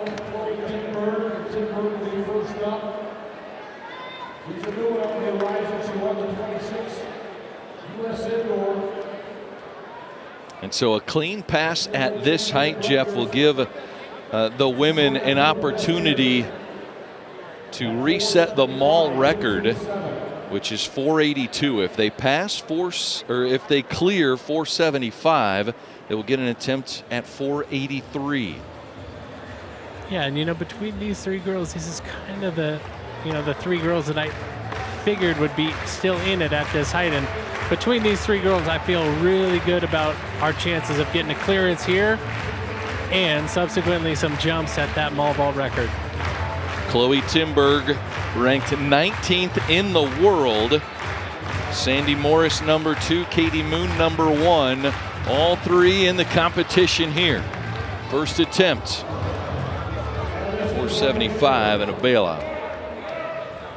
This height is one where you really got to have everything dialed in, and they're on their stiffest poles now, and if something's just a little bit off, it kind of throws the whole thing off, and you got to have those perfect jumps at these higher heights, and that's why you get 3 at it. So this is 475. Chloe, she cleared 470, her season best at the 2026 U.S. Indoor Championships when she won it. Her PR is 471. So this is taking a crack at a new PR for Chloe Timberg. But on the stage now, Sandy Morris. She has the American record of 5 meters. It's back in 2016, 10-year anniversary of clearing 5 meters. Yeah, and I know that that's something that's on her list this year. She wants to get back up over that 5-meter height. Here's attempt number 1, 475. She told me this is her money pole. This is her favorite pole in the bag. She's going to stick with it as long as she can. She thinks she can jump 80 on this pole, 480 that is. So that was a really nice run. Like, the run just looked really smooth and aggressive and balanced on that. She went right down the middle. Nice first attempt to make it 475. I mean, we're at heights now that you could talk about winning Diamond League meets at. So this is serious stuff. First jump clearance, 475. That's 15 feet 7 inches for Sandy Morris. It's a current world ranking of number 2, behind only this woman, Katie Moon, ranked number 1. Her PR, 495. She'll take her first attempt at 475. Yeah, for real.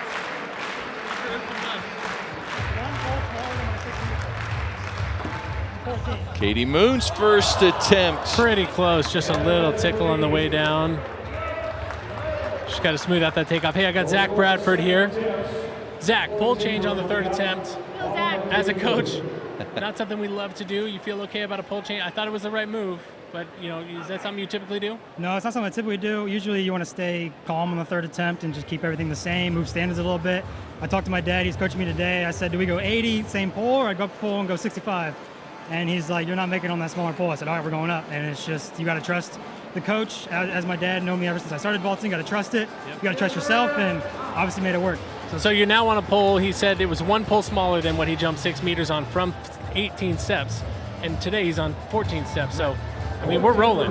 Yeah, we're rolling. I'm just trying to keep the cues the same, keep everything simple, just get taller takeoff, and yeah, we'll see where we can go today. Let's go, baby. I love it. All right, thank you. Great insight there.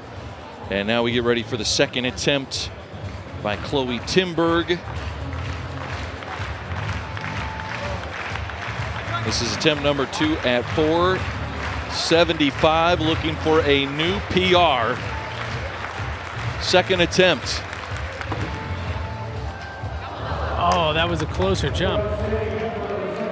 Obviously, she had a bail on the first one. I wonder if she changed poles between 65 and 75. It's just taken her a couple to trust it, but that was a lot better jump there, and she's got one more. And she can put her jump together with her bar awareness. I think she can get up and over this one. This is a PR height, so she's got to feel good jumping at a PR.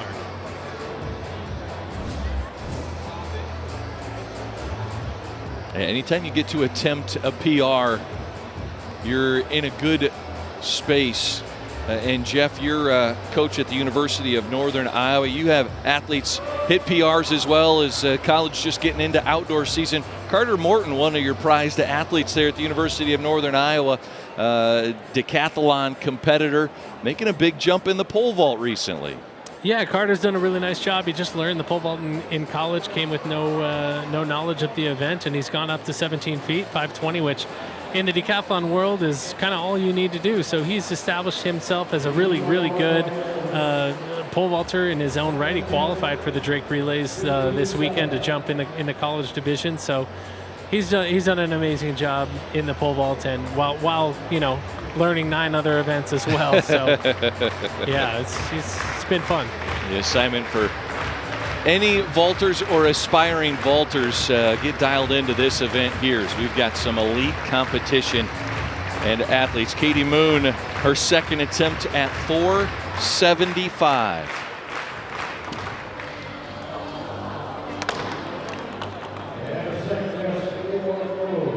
She said her run is feeling a little inconsistent. I know she's only done 1 or 2 long run practices coming into this, so she's just trying to feel out the run. I thought the run looked a little more open, a little bit bigger on that one, so she might have gotten a little bit close at the takeoff. And when that takeoff's a little bit close with the kinds of poles that these ladies are planting, it definitely doesn't feel right. And when it doesn't feel right and the bar is up at 475, you just kind of need to bail on the attempt. So hopefully she get herself into the right spot on this third attempt. I think she's on a pole that she can jump that height on if she can catch a clean takeoff. And Jeff, talk through that training process too. A lot of the athletes, when they train, they start with shorter runways and you're working on technique, right? And then you extend out to your full length run.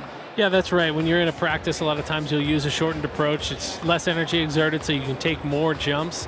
Most of these guys would probably go 2 short approach practices for every 1 full approach practice. Katie's long enough into her career and is so dialed in with her run, especially as the season goes on, that she doesn't need to do a whole lot of long run practices. She kind of uses her meets as the time to get her run dialed in. So she practices a lot off of short runs and then just comes to the meet, kind of get a spot that works and kind of compete her way into some better consistent runs. All right, Chloe Timberg now ready for her third attempt at a PR, 15 feet 7 inches. Oh. Yeah, 3 good attempts at it for Chloe Timberg, who finishes in 3rd here at the vault at Jordan Creek. You can tell she felt better about each of those 3 attempts. They got better as she went along there. I don't know if that's one of the bigger pulls that she has in her bag, but she's got to feel pretty good about how that meet went. Coming away 3rd place in an unbelievably high quality field here at the Jordan Creek Mall. She's got to feel good about that, and I know the first thing on her mind is how excited she probably is to jump in the stadium later in the week. Yeah, 3rd place when 1st and 2nd battled between Sandy Morris and Katie Moon, and Katie Moon has a 3rd attempt here at 475 to try and join Sandy Morris at 483, our next height.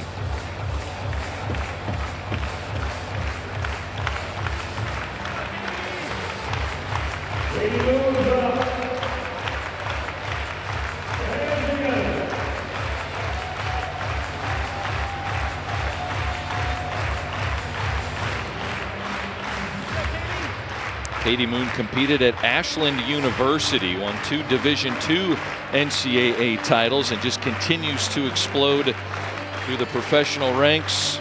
Olympic champion in Tokyo, silver medalist in Paris in 2024. A 3-time world champ. Here's attempt number 3 at 475. She hits it. It stays up there. The white flag is up, and Katie Moon will move on to 483. That was a beautiful run. I still think she's a little close at takeoff, which is a good thing because we go to 483. She gets it dialed in. I think she can go ahead and make it. Sandy Morris and Katie Moon now will attempt a Jordan Creek Mall record. Here's another look at it. Got up and over, just grazed it on the way down. It bounces and hangs on. So Sandy Morris and Katie Moon, the top 2 pole vaulters in the world. More attempts coming here from Jordan Creek Mall, part of Drake Relays Week in Des Moines.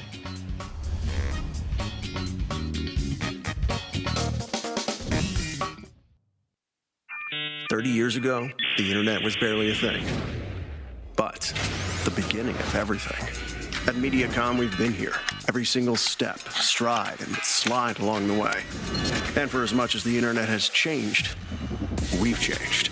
The speed and size of our network, the performance of our technology, the scale and power of our security.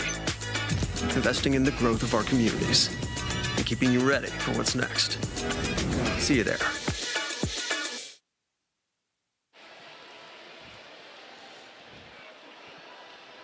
Jordan Creek Town Center, home of department stores, jewelry stores, food court, movie theater, and the vault at Jordan Creek. 2026, it returns after a dynamite event in 2024. We continue here 2026, and an elite field is upon us, and 2 athletes remain in both the men and women's competition, and Zach Bradford will have the first attempt at 583. This is 19 feet 1.5 inches, and attempt number 1 for the 2026 U.S. Indoor Champion. He finished 5th at the World Championships this year. Little bump on the way up, little off balance. Hey, I got Chloe Timberg down here. I got Chloe.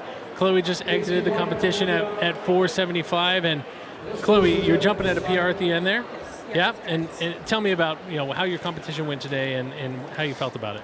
Yeah, I mean, I think for first meet outdoor, it's a great start. I was feeling a little bit kind of funky with my jumps towards the end of indoor, so to come out here and jump a 65 bar, first meet of the season, I think that really sets a good tone, and it gives us a lot to kind of work with and, just go back to the drawing board when I get back home. So yeah, and as a pole vaulter, that 465 jump, I have to say, it looks really, really nice. That one had to feel good, right? Yeah, that was probably one of my best put together jumps in a while in a competition, so I think that in itself is a win.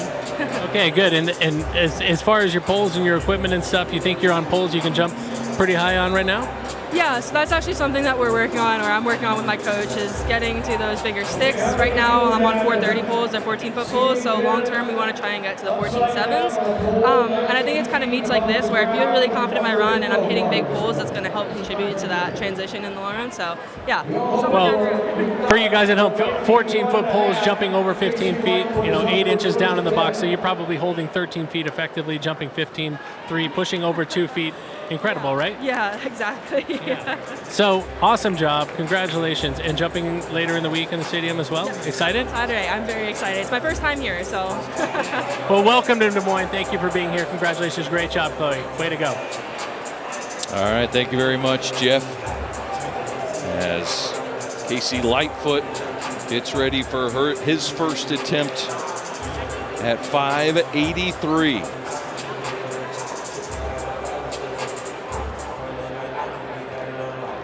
Casey Lightfoot, his PR, the American record 6:07. His season best in early February, he jumped 591. This is an attempt at 583.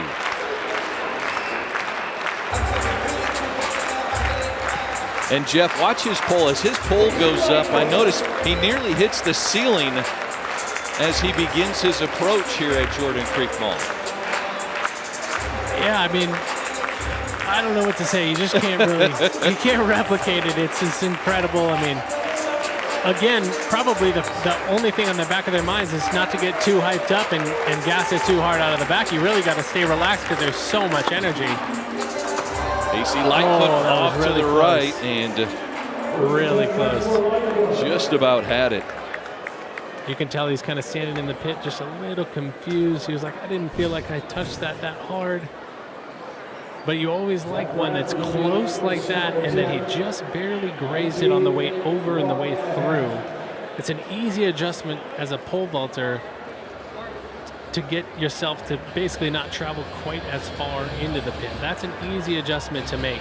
When you're going way up in the air and you're crashing down on the bar, it can be a little bit more difficult. You got to do a little bit more technical changes or equipment changes or whatever. When you just barely graze it on the way up, and you still almost make a bar like 583, that's a problem that you can usually solve.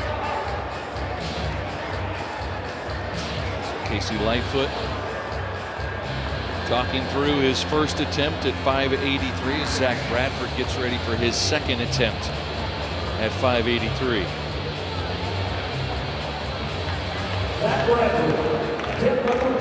Zach Bradford has a 601 jump this season. Fourth best jump in the world, the 2026 U.S. Indoor Champion. Took 5th at the World Indoor Championships. He was 8th at the World Outdoor Championships in 2023. Oh, and he clears it. Zach Bradford came to play. Beautiful jump there by Zach. 583 with plenty of room to spare. Right down the middle, right over the middle of the bar. You know, we love that. And man, 2 years ago we were here and I remember watching Casey jump 590. Make sure that he's conserving his energy for sure and not going too quick. A big problem that a lot of novice vaulters make is as soon as the clock starts, they start their run, and you just got to make sure that you're really ready to go when there's only a couple of them left.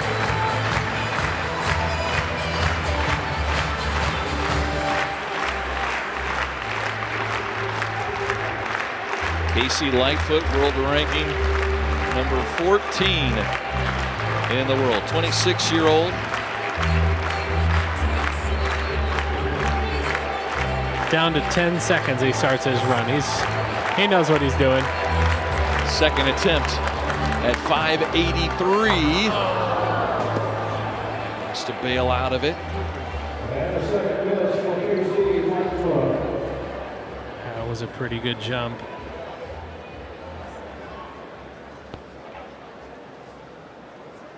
The only one of these ladies we haven't talked to yet, Sandy Morris. I got Sandy here. Sandy, she's got her own video. She's taking a video of me, and we're getting a video taken of us. Sandy, jumping awesome. Obviously up and over 475 on a first attempt. Yep. Awesome jumping. How are things feeling? Talk us through it. Good. I dialed in my run finally. Things were kind of all over the place there at the beginning, but stopped coming off the pole like a flying squirrel and cleaned it up and put a bomb over that. So let's do that again. So for the novice vaulters at home, being a flying squirrel, not a good thing? Flying squirrel is no good. My signature move is the flying squirrel, but I do try to look a little more, dialed in, clean, like a missile, guided missile and stuff, just like I shot in this race. Guided missile versus flying squirrel. Well, you say you want to look better over the bar, but don't do it for us. All we care about is that bar stays up there. There's no style points in this. This is true, and everybody loves a little bar love because that just keeps everybody on the edge of their seats. So, I'll take bar love any day. Okay, so we go to 483. Any adjustments you need to make this bar? Just come in and hit it like a freight train. That's it. You might notice there's some pretty simple phrasing going along with these guys. I forget who it was said they needed to do a better jump. That was good advice. Sandy's up. Here we go. All right. We're going to kick it over to the women's comp. We're going up to 483. So I guess. Yeah, 483. It sounds like Casey's going to pass his last attempt to a higher height. We're going to roll the dice on that, which I love. And we're going back over to the women. All right, so 2 women remain here with Sandy Morris and Katie Moon.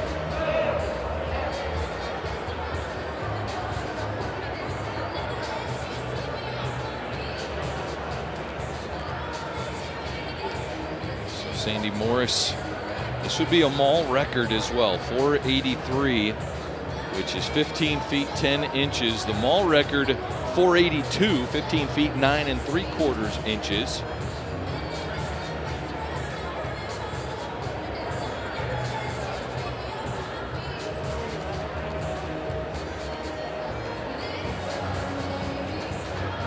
confirmation from Casey that he's going to take his last attempt at 591. He's going to roll the dice. He'll only get one at that, but he must be on it, you know, feeling like he's got things dialed in enough that if he puts a good jump together, he can get over that 91 and take that lead back and make sure that he doesn't relinquish the Jordan Creek Mall King status that he has.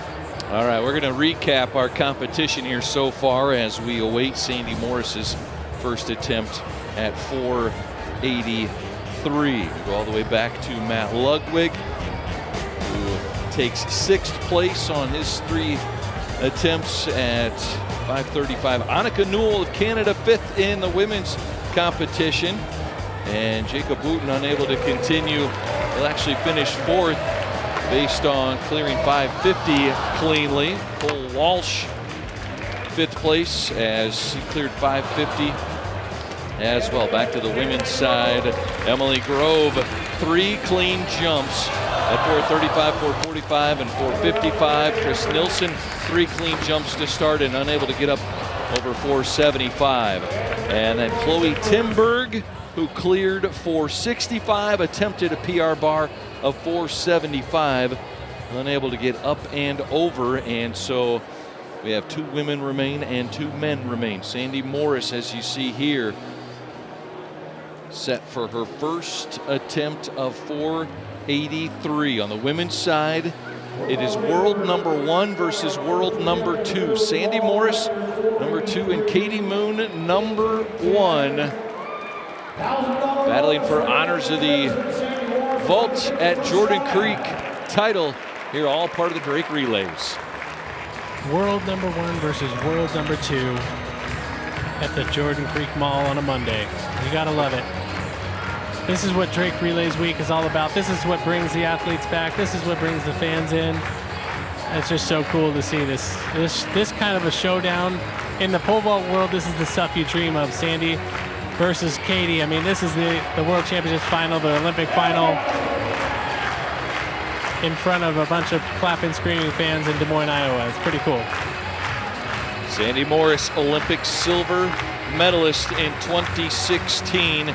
She holds the Drake Relays record of 16 feet. That was set in 2016. She won the Capitol Square pole vault crown in 2016 and 2017. This is an attempt at the Jordan Creek Mall record, 483. Pretty close attempt there. Plenty of height. Just came crashing down on it a little bit. You can tell that she's kind of making a motion to her dad, who's coaching her today, that she needs to clean up the takeoff and be a little bit more elastic through the takeoff. Sometimes she gets a little bit stuck and a little bit rigid through the takeoff, especially when she switches poles. So, you know, the nice thing is she knows the technical adjustment that she needs to make this height on this pole. She just needs to execute the takeoff just a little bit cleaner. Sandy Morris getting some guidance. She'll have 2 more attempts at 483.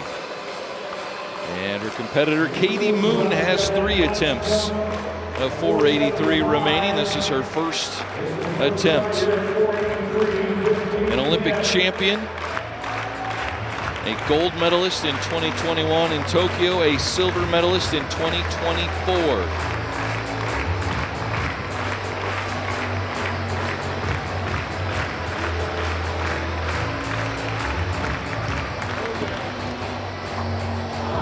That was really close. That was really close. That was a nice jump by Katie. You know, Katie is behind on misses at this point, so should neither of them be able to clear 483, Sandy would go home with the win. So after Sandy misses on a first, as a vaulter, you're looking at that as the door being open for you. If you make that height on the first attempt, you retake the lead. So the door was open for her there, and she got pretty hyped up, pretty amped up. You could tell that she saw that there was an opportunity and just barely knocked it off on the way up.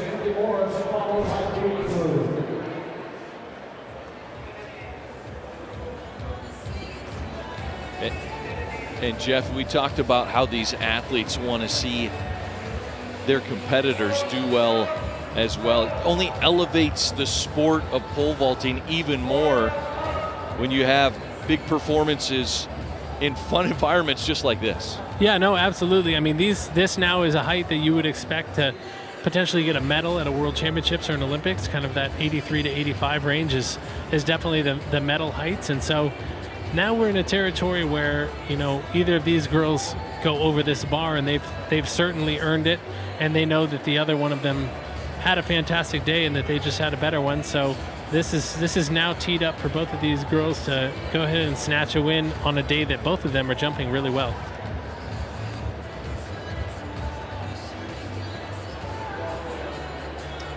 These athletes getting ready for attempt number 2 at 483.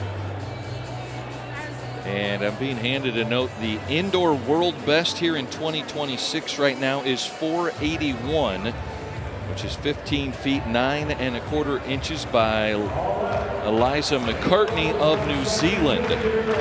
So not only is this a mall record, this would be a 2026 world indoor best vault. Sandy Morris with her second attempt.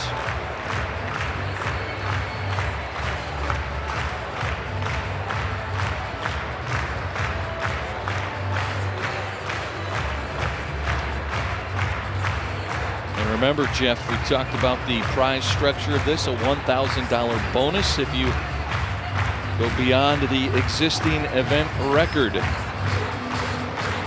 Just a little cherry on top. Just a little cherry on top. The record 482. This is an attempt at 483. Oh, that was close. Kind of the same kind of miss that Katie had there, where she just barely brushed it on the way up. Like I said, these are medal type heights here, so they really got to get things dialed in. And again, neither of these gals have competed much, if at all, in 2026. And you know, they're jumping really good considering the fact that this is their season opener. And I've said it a million times, but it's just a testament to how good the energy is in here. You usually don't get this kind of result out of a pole vaulter in their first meet of the season. Usually there's a big adjustment and learning period when you know you're dealing with a different version of yourself each year. And so for these girls to be doing this in their first meet of the year is really fantastic. Yeah, opener for Sandy Morris. It was mid-September 2025. World Championships in Tokyo, cleared 485 and took second place at the World Championships. And this is 483. And now Katie Moon for her second attempt.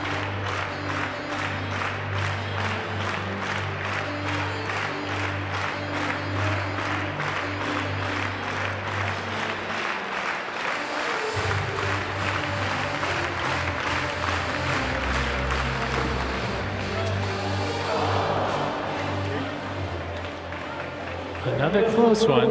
Yep. So now both Sandy Morris and Katie Moon down to one final attempt here at 483. What did you see in that last attempt by Katie Moon? I thought that looked like a pretty good run. She mentioned to me that she felt like the weight in between jumps was making it so that she was a little bit too far out on her first attempts as she waited for the boys and got a little bit cold. That looked like a better run to me and more open and free, but it looked like she just got herself a little close and jammed at the takeoff. And you know, when she takes off a little under, she's kind of always a little bit under, but when she takes off too far under and she gets jammed like that, she generally gets kicked off to the left just a little bit. And so she was just a little off balance in the air, but I think she has such a good feel for her run that she's going to make that adjustment on the next one and find a way to get herself a little bit more free off the ground and get it down the middle.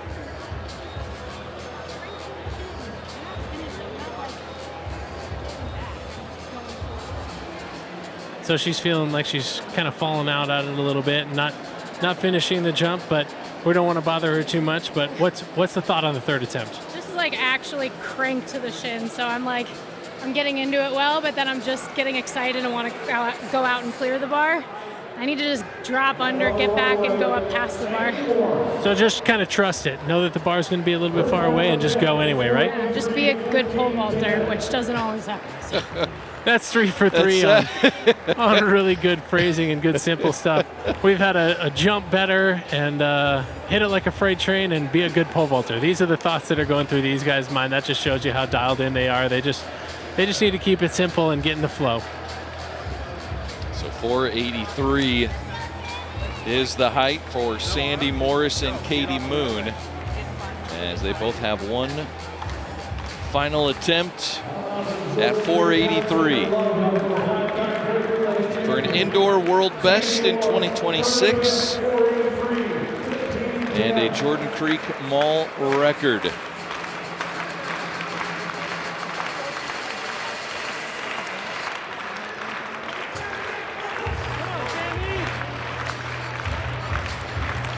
Sandy Morris, third attempt.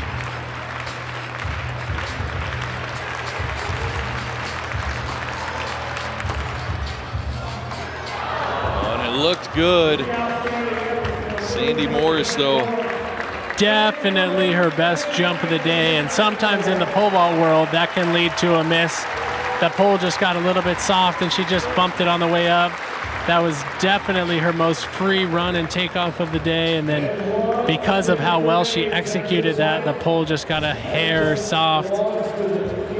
She might feel like she could have finished a little cleaner on the top of that jump, but man, I would be shocked if she didn't feel like she had a great day here and put together some really good jumps and ended on kind of a positive note. Even when you go out on a miss like that, if you can finish your meet on a miss like that where, you know, the run and takeoff are super good and you just barely brush the bar and bar at 483. It's not 450, you know? Yeah. Barely brush a bar at 483 like that on the way up. You go away from this taking a lot of positives. Yeah, great start to a very busy week for Sandy Morris. She'll be inducted into the 2026 Drake Relays Athletes Hall of Fame on Wednesday and will be inside Drake Stadium on Saturday to compete in the elite pole vault competition. This field of 5 athletes, and they'll include some additional world-class ranked pole vaulters. Katie Moon now gets ready for her third attempt at 483. For Katie Moon, if she clears it, she will win the vault at Jordan Creek. If she does not, she will take runner-up honors to Sandy Morris.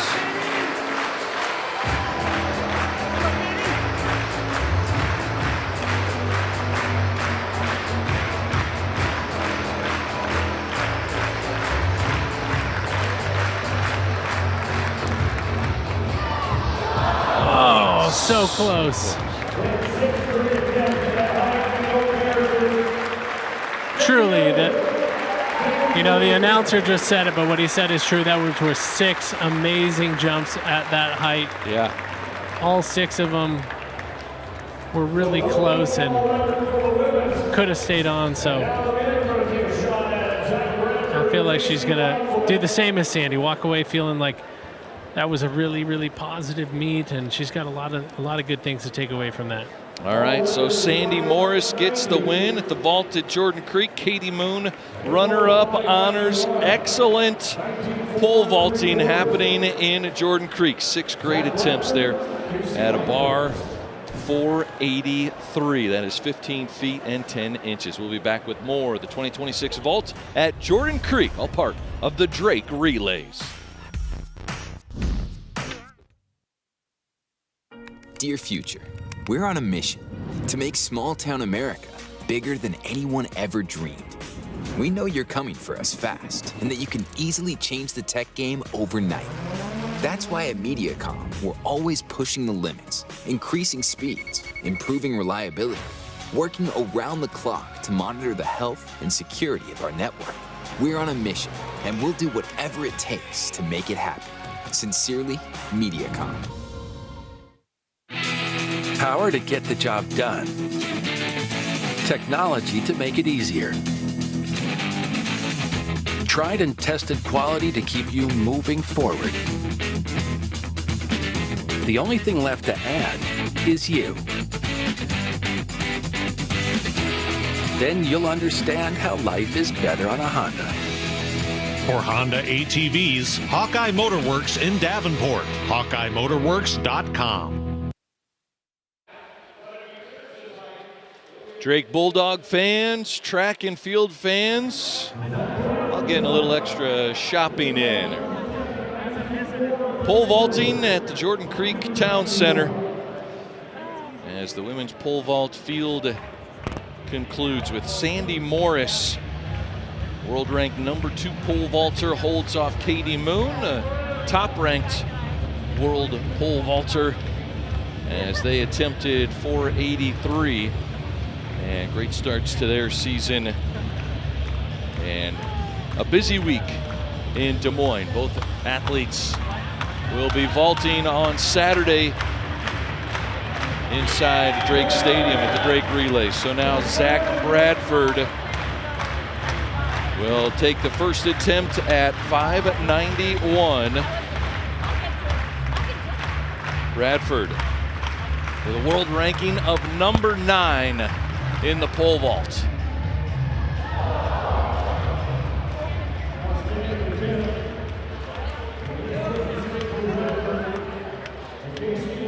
Well, while I have her here, Sandy Morris, your champion of the Drake Mall Vault. How'd you feel today? I felt awesome, man. It's so good to be out here competing. You know, I got my sparkly jersey on to give you guys listening the visual. I bedazzled my top myself. I'm a DIY girly, you know. There we go. So we can see it I'm now. out here to sparkle. Whether I jump well or not, I'm going to look good. And that always makes you jump better, in my opinion. And they can see you, just so you know, through this camera right here. So everybody's admiring the sparkle. Everyone's admiring the sparkle. I love it.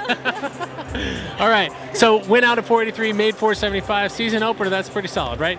Heck yeah, I'm very pleased with that season opener, but it's good that I'm coming away hungry. You know, I didn't do indoor season. I made that decision with my coach, and I'm feeling healthy now. I was fighting off a shoulder problem that I've been dealing with for 3 years. And guys, if an athlete tells you they're not dealing with anything, they are lying. Everybody has a little something going on, whether they're letting the world know or not. And I'm happy to say that something is mostly gone, and I'm feeling very, very strong. So I'm pleased with today's season opener, and I just want to build on it. Well, just for 10 seconds, I sung your new coach's praises up there and just how incredible she is working with vaulters like yourself. Just one quick blurb about your new coach. Man, yeah, I joined, Brooke Rasnick is her name. She coaches at the University of Louisville, and I moved there just last season, just over a year ago, and it was the best decision that I've made in my career. Like, I am so pleased with that decision, and I think she's going to help bring the best out of me, and hopefully, you know, a few more good years of pole vaulting. I truly believe that. I absolutely love it. Brooke is like my favorite coach in the United States right now. So She's the real deal. Incredible job with Sandy and the rest of them. Brooke, she's got like 3 girls over 15 feet right now. Unbelievable. Yes. We're going to see the end of this men's competition, but we'll see you on Saturday in the mall Friday, or in the stadium Saturday? In the stadium. We can come back in here if you want. I mean, I'll take it. I'll take the mall vault a second time. You know? Great job, Sandy. Way to go. All right, let's go. All right. Yeah, the energy in here is great. And Jeff, Casey Lightfoot, remember, had 2 misses at 583, passed. This is his final attempt at 591, and this would be a mall record, as he owns the mall record of 590 that he jumped in 2024. So the only attempt here at 591 for Casey Lightfoot.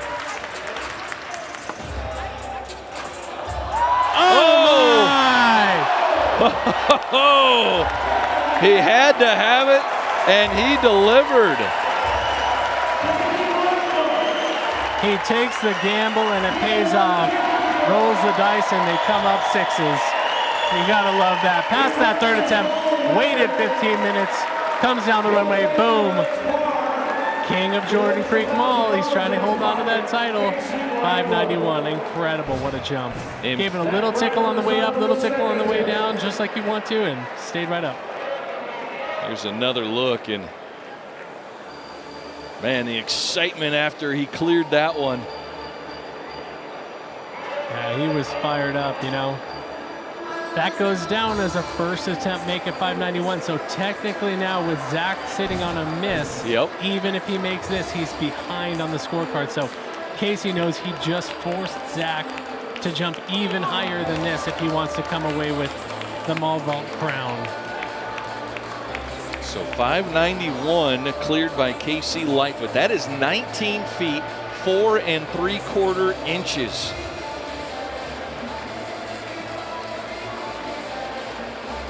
The next height would be 596, would be 19 feet 6.5 inches. So Jeff, if you're in Zach Bradford's corner, let's let him attempt this second attempt at 591. He jumped 601 at the 2026 U.S. Indoor Championships.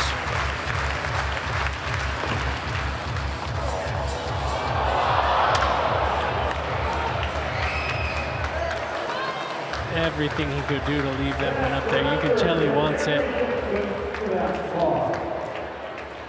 He's so good at the top of the jump, knowing where the bar is and knowing how to even touch it with his body to hold the bar onto the pegs, and he almost did it on that one.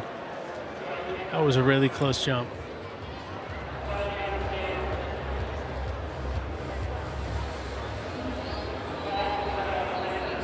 So 2 misses here at 591 for Zach Bradford.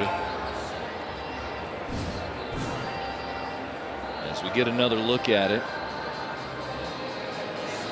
he was runner-up back in 2024 to Casey Lightfoot in this Jordan Creek event. He then finished 3rd on Saturday inside the stadium.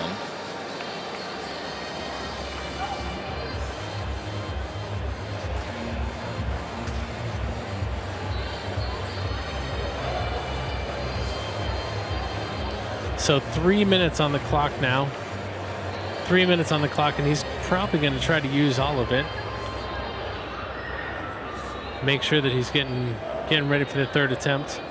Yeah. I'm going to come down here and sit crisscross applesauce with Katie Moon. I'm asking Brad. You're asking Brad if you did a good job or not. I'm sitting down here in the. Okay, good. I'm sitting down here in the athlete zone with Katie. Katie's 2nd place here at the Drake Mall. How'd you feel about your jumping? Good. I felt great. This was so much fun. You never know what you're going to get first meet, and I was saying to them, usually my first meet I clear 1, maybe 2 bars because the difference between practice and competition is so different. I felt really consistent on the runway, and I felt like each one I got more and more dialed in, so that's all you could ask for. So on the live broadcast, I said that your 3rd attempt at 483 was your best jump of the day. Do you agree? The 3rd attempt? Yeah, for sure. I had space, like not to get too technical, but I like to usually be too close, which at the takeoff, which affects your whole angle of the jump. And I had space the way I should, so it was a really good day, yeah. You say not to get too technical, but this is a pole vault broadcast. We probably got a lot of pole vaulters watching, so you can go ahead and get as technical as you want to. So you said you were 11.4 takeoff on the last one. That's pretty far away for you.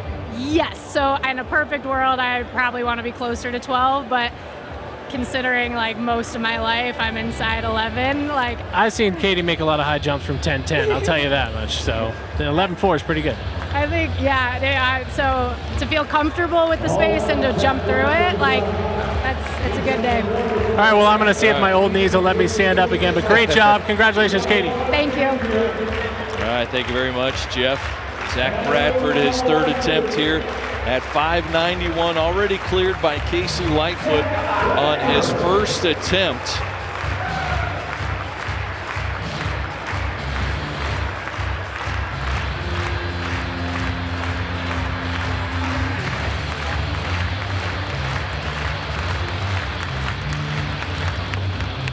Zach Bradford up, and he hits it, unable to get over 591, and so Zach Bradford will be runner-up once again. Great jump.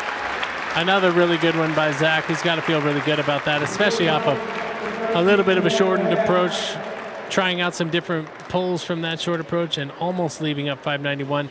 I did just talk to Casey. He is at least going to take 1 jump at 6 meters, which is the big barrier in the men's pole vault, obviously.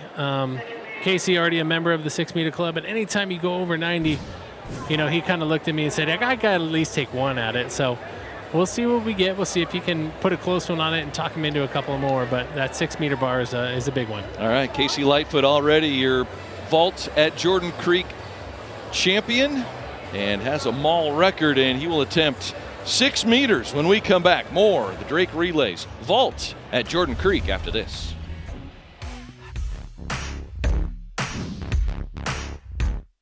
If, like most people, you love your phone, like can't eat, can't sleep, can't not have it by your side, My phone. or you'll be totally lost, Right. kinda love, but you don't love your big cell phone bill or spotty reception, check out Mediacom Mobile. Unbeatable nationwide coverage on a reliable 5G mobile network. Plus, we've got some really incredible prices, too. Keep the phone you love, but love it even more. Mediacom Mobile. Did you know that watching MC22 is now easier than ever before? I know, it's crazy, right? Crazy, But all Mediacom customers can watch local programming anytime online. Go to MC22.net, click Watch MC22, and log in with your Mediacom account. Not a Mediacom cable subscriber? That's fine. Mediacom internet or phone subscribers can watch too. Your local programming leader, MC22, online at mc22.net/watch.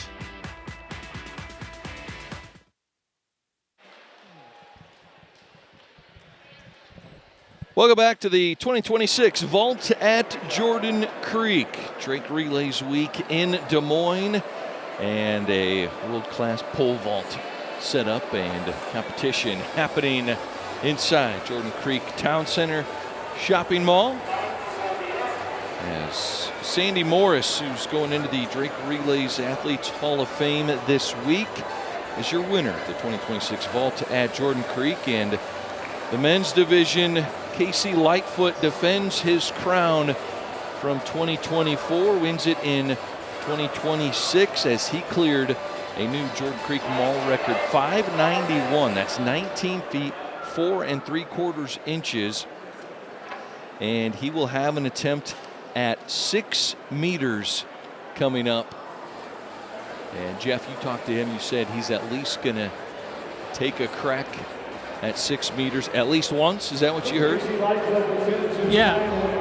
I mean, like I said, anytime you're over 590, I feel like 6 meters is just right there. And, you know, there's kind of a thing in the pole vault world. Not only have you made 6 meters, but how many times have you done it? So whenever you get to the tail end of a competition like this, and, you know, I feel like Casey did a nice job conserving his energy. He rattled off a couple first attempt makes in the middle of it there, and he hasn't taken too many jumps here today, so he should have a little bit left. And like I said, anytime you're over that 90 and you have the win, you got to at least put the bar up at 6 meters and give it a crack or two. So we'll see what we get out of this. Hopefully, you know, usually he's able to get up for stuff like this. And he jumped the American record, for example, in a meet where I think second place might have been about 560 or 570, and ended up going up and jumping 607. So he's pretty good at being self-motivated and just, you know, making sure that he keeps his levels up even when he knows he's got the win sewed up.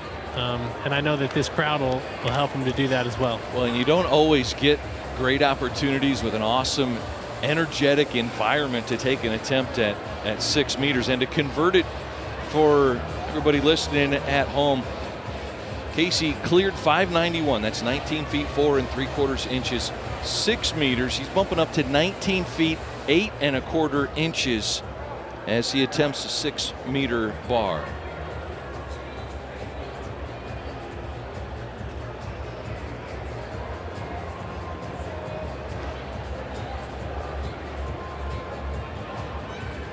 Here in West Des Moines, I am Brad Wells, joined with Jeff Coover on the broadcast of this vault at Jordan Creek.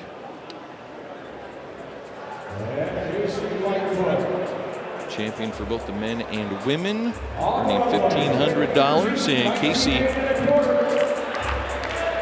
improving the event record, gets a $1,000 bonus. And now it's just bragging rights. Now he wants a 6 meter jump here in April 2026. I tell you what, 6 meters in a mall would rattle the track and field world. 591 in its own right is really something.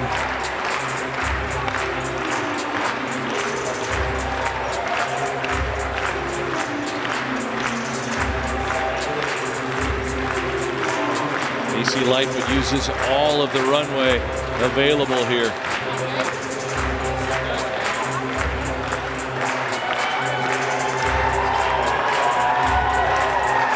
Man, it's loud down here. She's asking for more.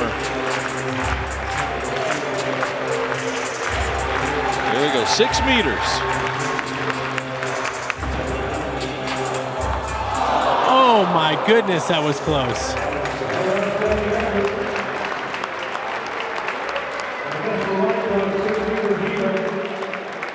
Wow, that was a really lined up jump, and he got thrown really high up in the air there. Let's see what he decides to do. Take another one. Here's another look at it. Yeah. I'm begging for him to take another. He's calling it a day.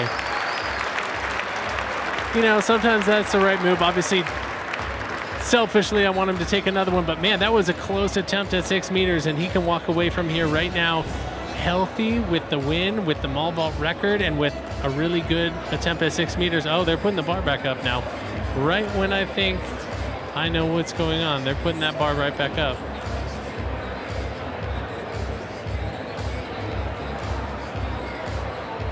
Trying to coax him into jumping it again here. Yeah, I need to let him know how close that one was. Now he knows it. He felt it. Yeah. Casey Lightfoot, current world ranking number 14 in the world.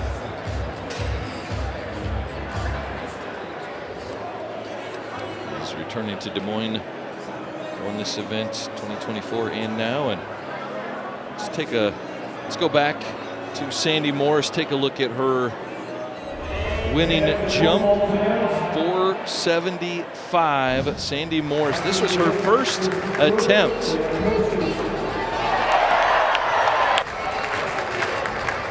And you could tell that jump, how excited she was. Jeff, hitting that first attempt too, it's just extra juice, isn't it? Oh, absolutely. Yeah, that's always icing on the cake for sure, is just knowing that you've gone over the bar and that you've taken control and command of the competition, especially that late in the competition. It's not just about, okay, I'm jumping really good and I'm in a good rhythm, but now you're starting to think about, all right, I'm ahead on the scorecard and I'm forcing girls to jump really, really, really high to beat me. So that's always an awesome feeling when you can sneak over one of those on a first attempt. So yeah, definitely. Fans still hanging out, waiting at it. Fans on the ground level, on the second level of the mall. So many great angles to get of this pole vault setup. Yeah, we got fans of all ages down here, a lot of kids getting involved, clapping, learning what pole vaulting is all about. I always laugh because, you know, a lot of these folks don't spend a lot of time around the pole vault, and they kind of walk into the mall to go to Shields or something, and all of a sudden, oh, there's a crossbar up in the air, and you know, without a real deep knowledge, you wouldn't understand how serious this level of pole vaulting really is, and the fact that, you know, if you jump 6 meters in any competition in the world, you have a really good chance of winning, and that can be extended out to World Championships and Olympic Games. Obviously, we have Mondo Duplantis doing his thing on the world scene right now and making it so that 6 meters might only be good for second or third. There's another Greek vaulter that's tearing it up, but you know, this is a height that you feel like if you make it, you got a chance of winning basically any meet in the world. And you know, these folks walk in and the bar's up there, and you know, I just want to walk around to each and every one of them individually and let them know how crazy this stuff is as a pole vaulter. Yeah. Let's take a look now at Casey Lightfoot's winning jump. This was his first attempt at 591, and he had 2 misses at 583 and then passed up to 591. As we get another look at it. It was a beautiful jump. I mean, I can't tell you how hard that is to skip a height and have only one attempt and know that it's do or die and to just get it done. It was really impressive. And so that is what gave Casey Lightfoot, put him in the driver's seat. Zach Bradford, his 3 attempts at 591 to no avail. And Casey Lightfoot still just walking through his steps, as some of our other competitors now, we see him signing autographs. Drake Relay posters out for fans in attendance here at Jordan Creek Mall. And Jeff, I've got a high school track athlete at home, and we were talking about pole vaulting, and the family, we were discussing how do you get into pole vaulting since you don't have high school pole vaulting in Iowa.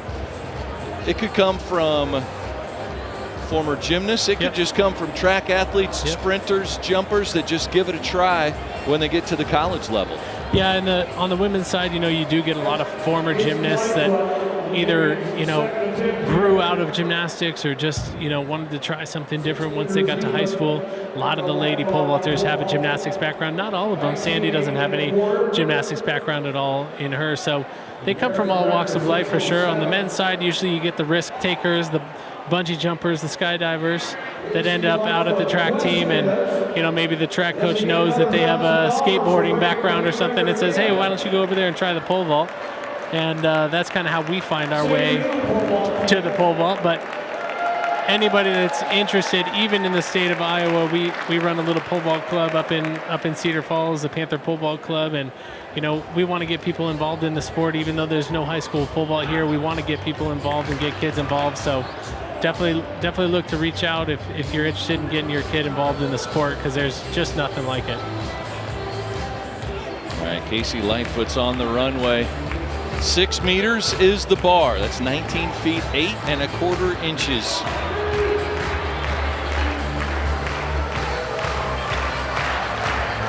You could easily drive a semi-trailer underneath this bar of 6 meters. Casey Lightfoot to pole vault inside Jordan Creek Town Center.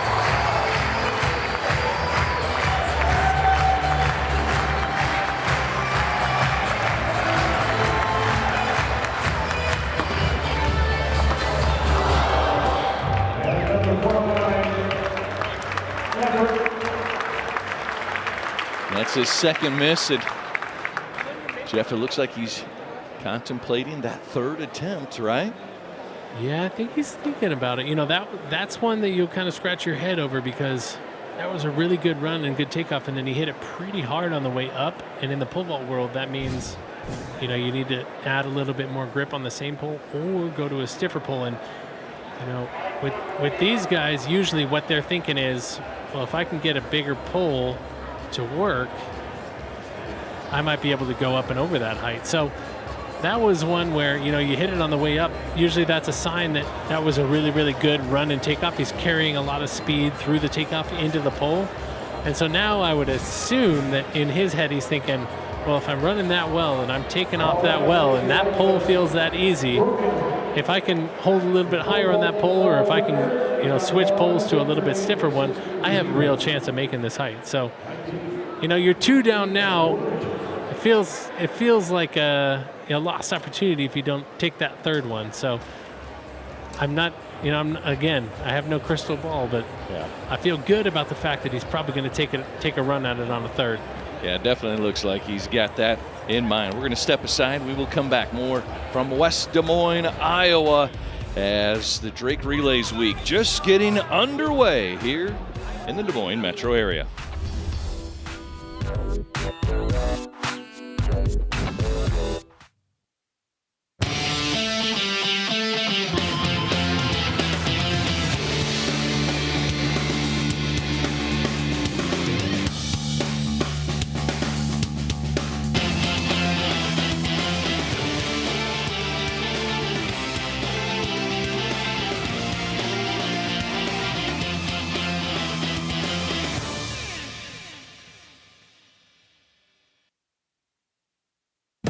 Mediacom Mobile. You'll love the service and the savings.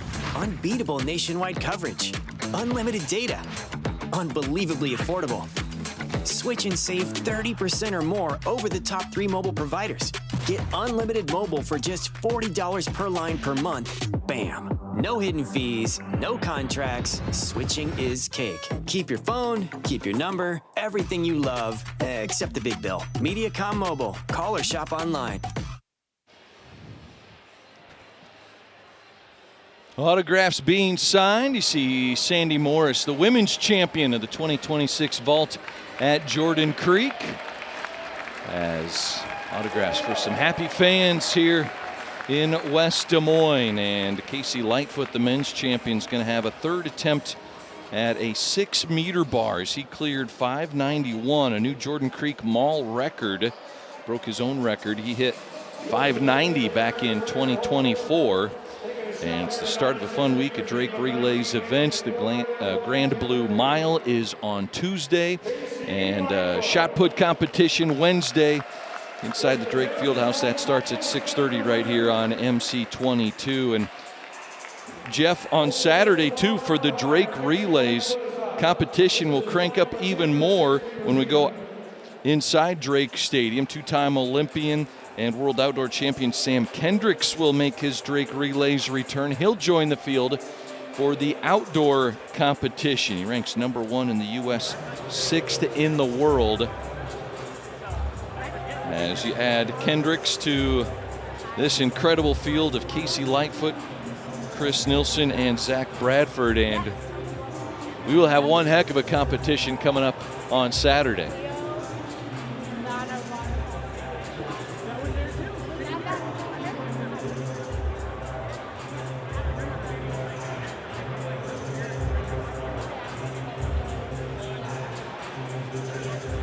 So you see Coover talking with Katie Moon, Sandy Morris. They will also be on display on Saturday inside Drake Stadium.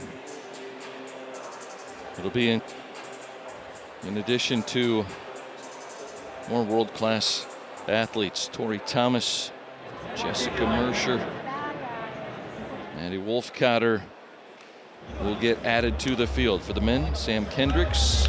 We also have Keaton Daniel, Nate Richards, Dyson Wicker, and Trey Oates will join the men's competition.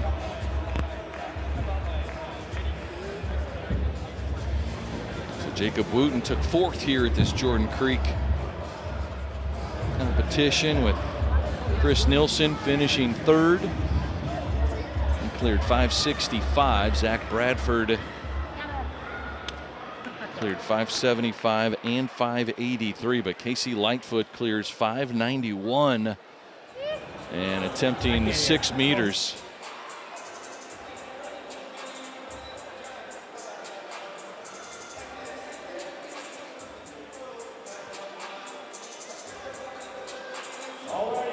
Testing to see if he has me or not. Jeff Coover hears me just a little bit. All right. We'll get ready for this 3rd attempt here for Casey Lightfoot. Jeff, I was mentioning these athletes will be joined by Sam Kendricks on Saturday at the Drake Relays. That will get even more heated. Yeah, the stadium field, I mean, obviously you take all these guys, which is an incredible field, and add some more hungry fellas. So Trey Oates is coming and jumping as well. Trey had a great indoor season, and obviously Sam Kendricks, a total legend of the Drake Relays. So. But here we go with Casey's 3rd attempt. No pole change here. He's just going to add a little bit more grip and try and put a better jump together. We've heard that a number of times. I just need to be a better pole vaulter. He's going to try and do this on the 3rd one.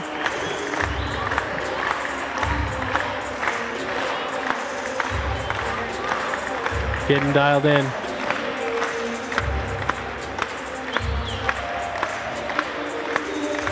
All right, 6 meters for Casey Lightfoot.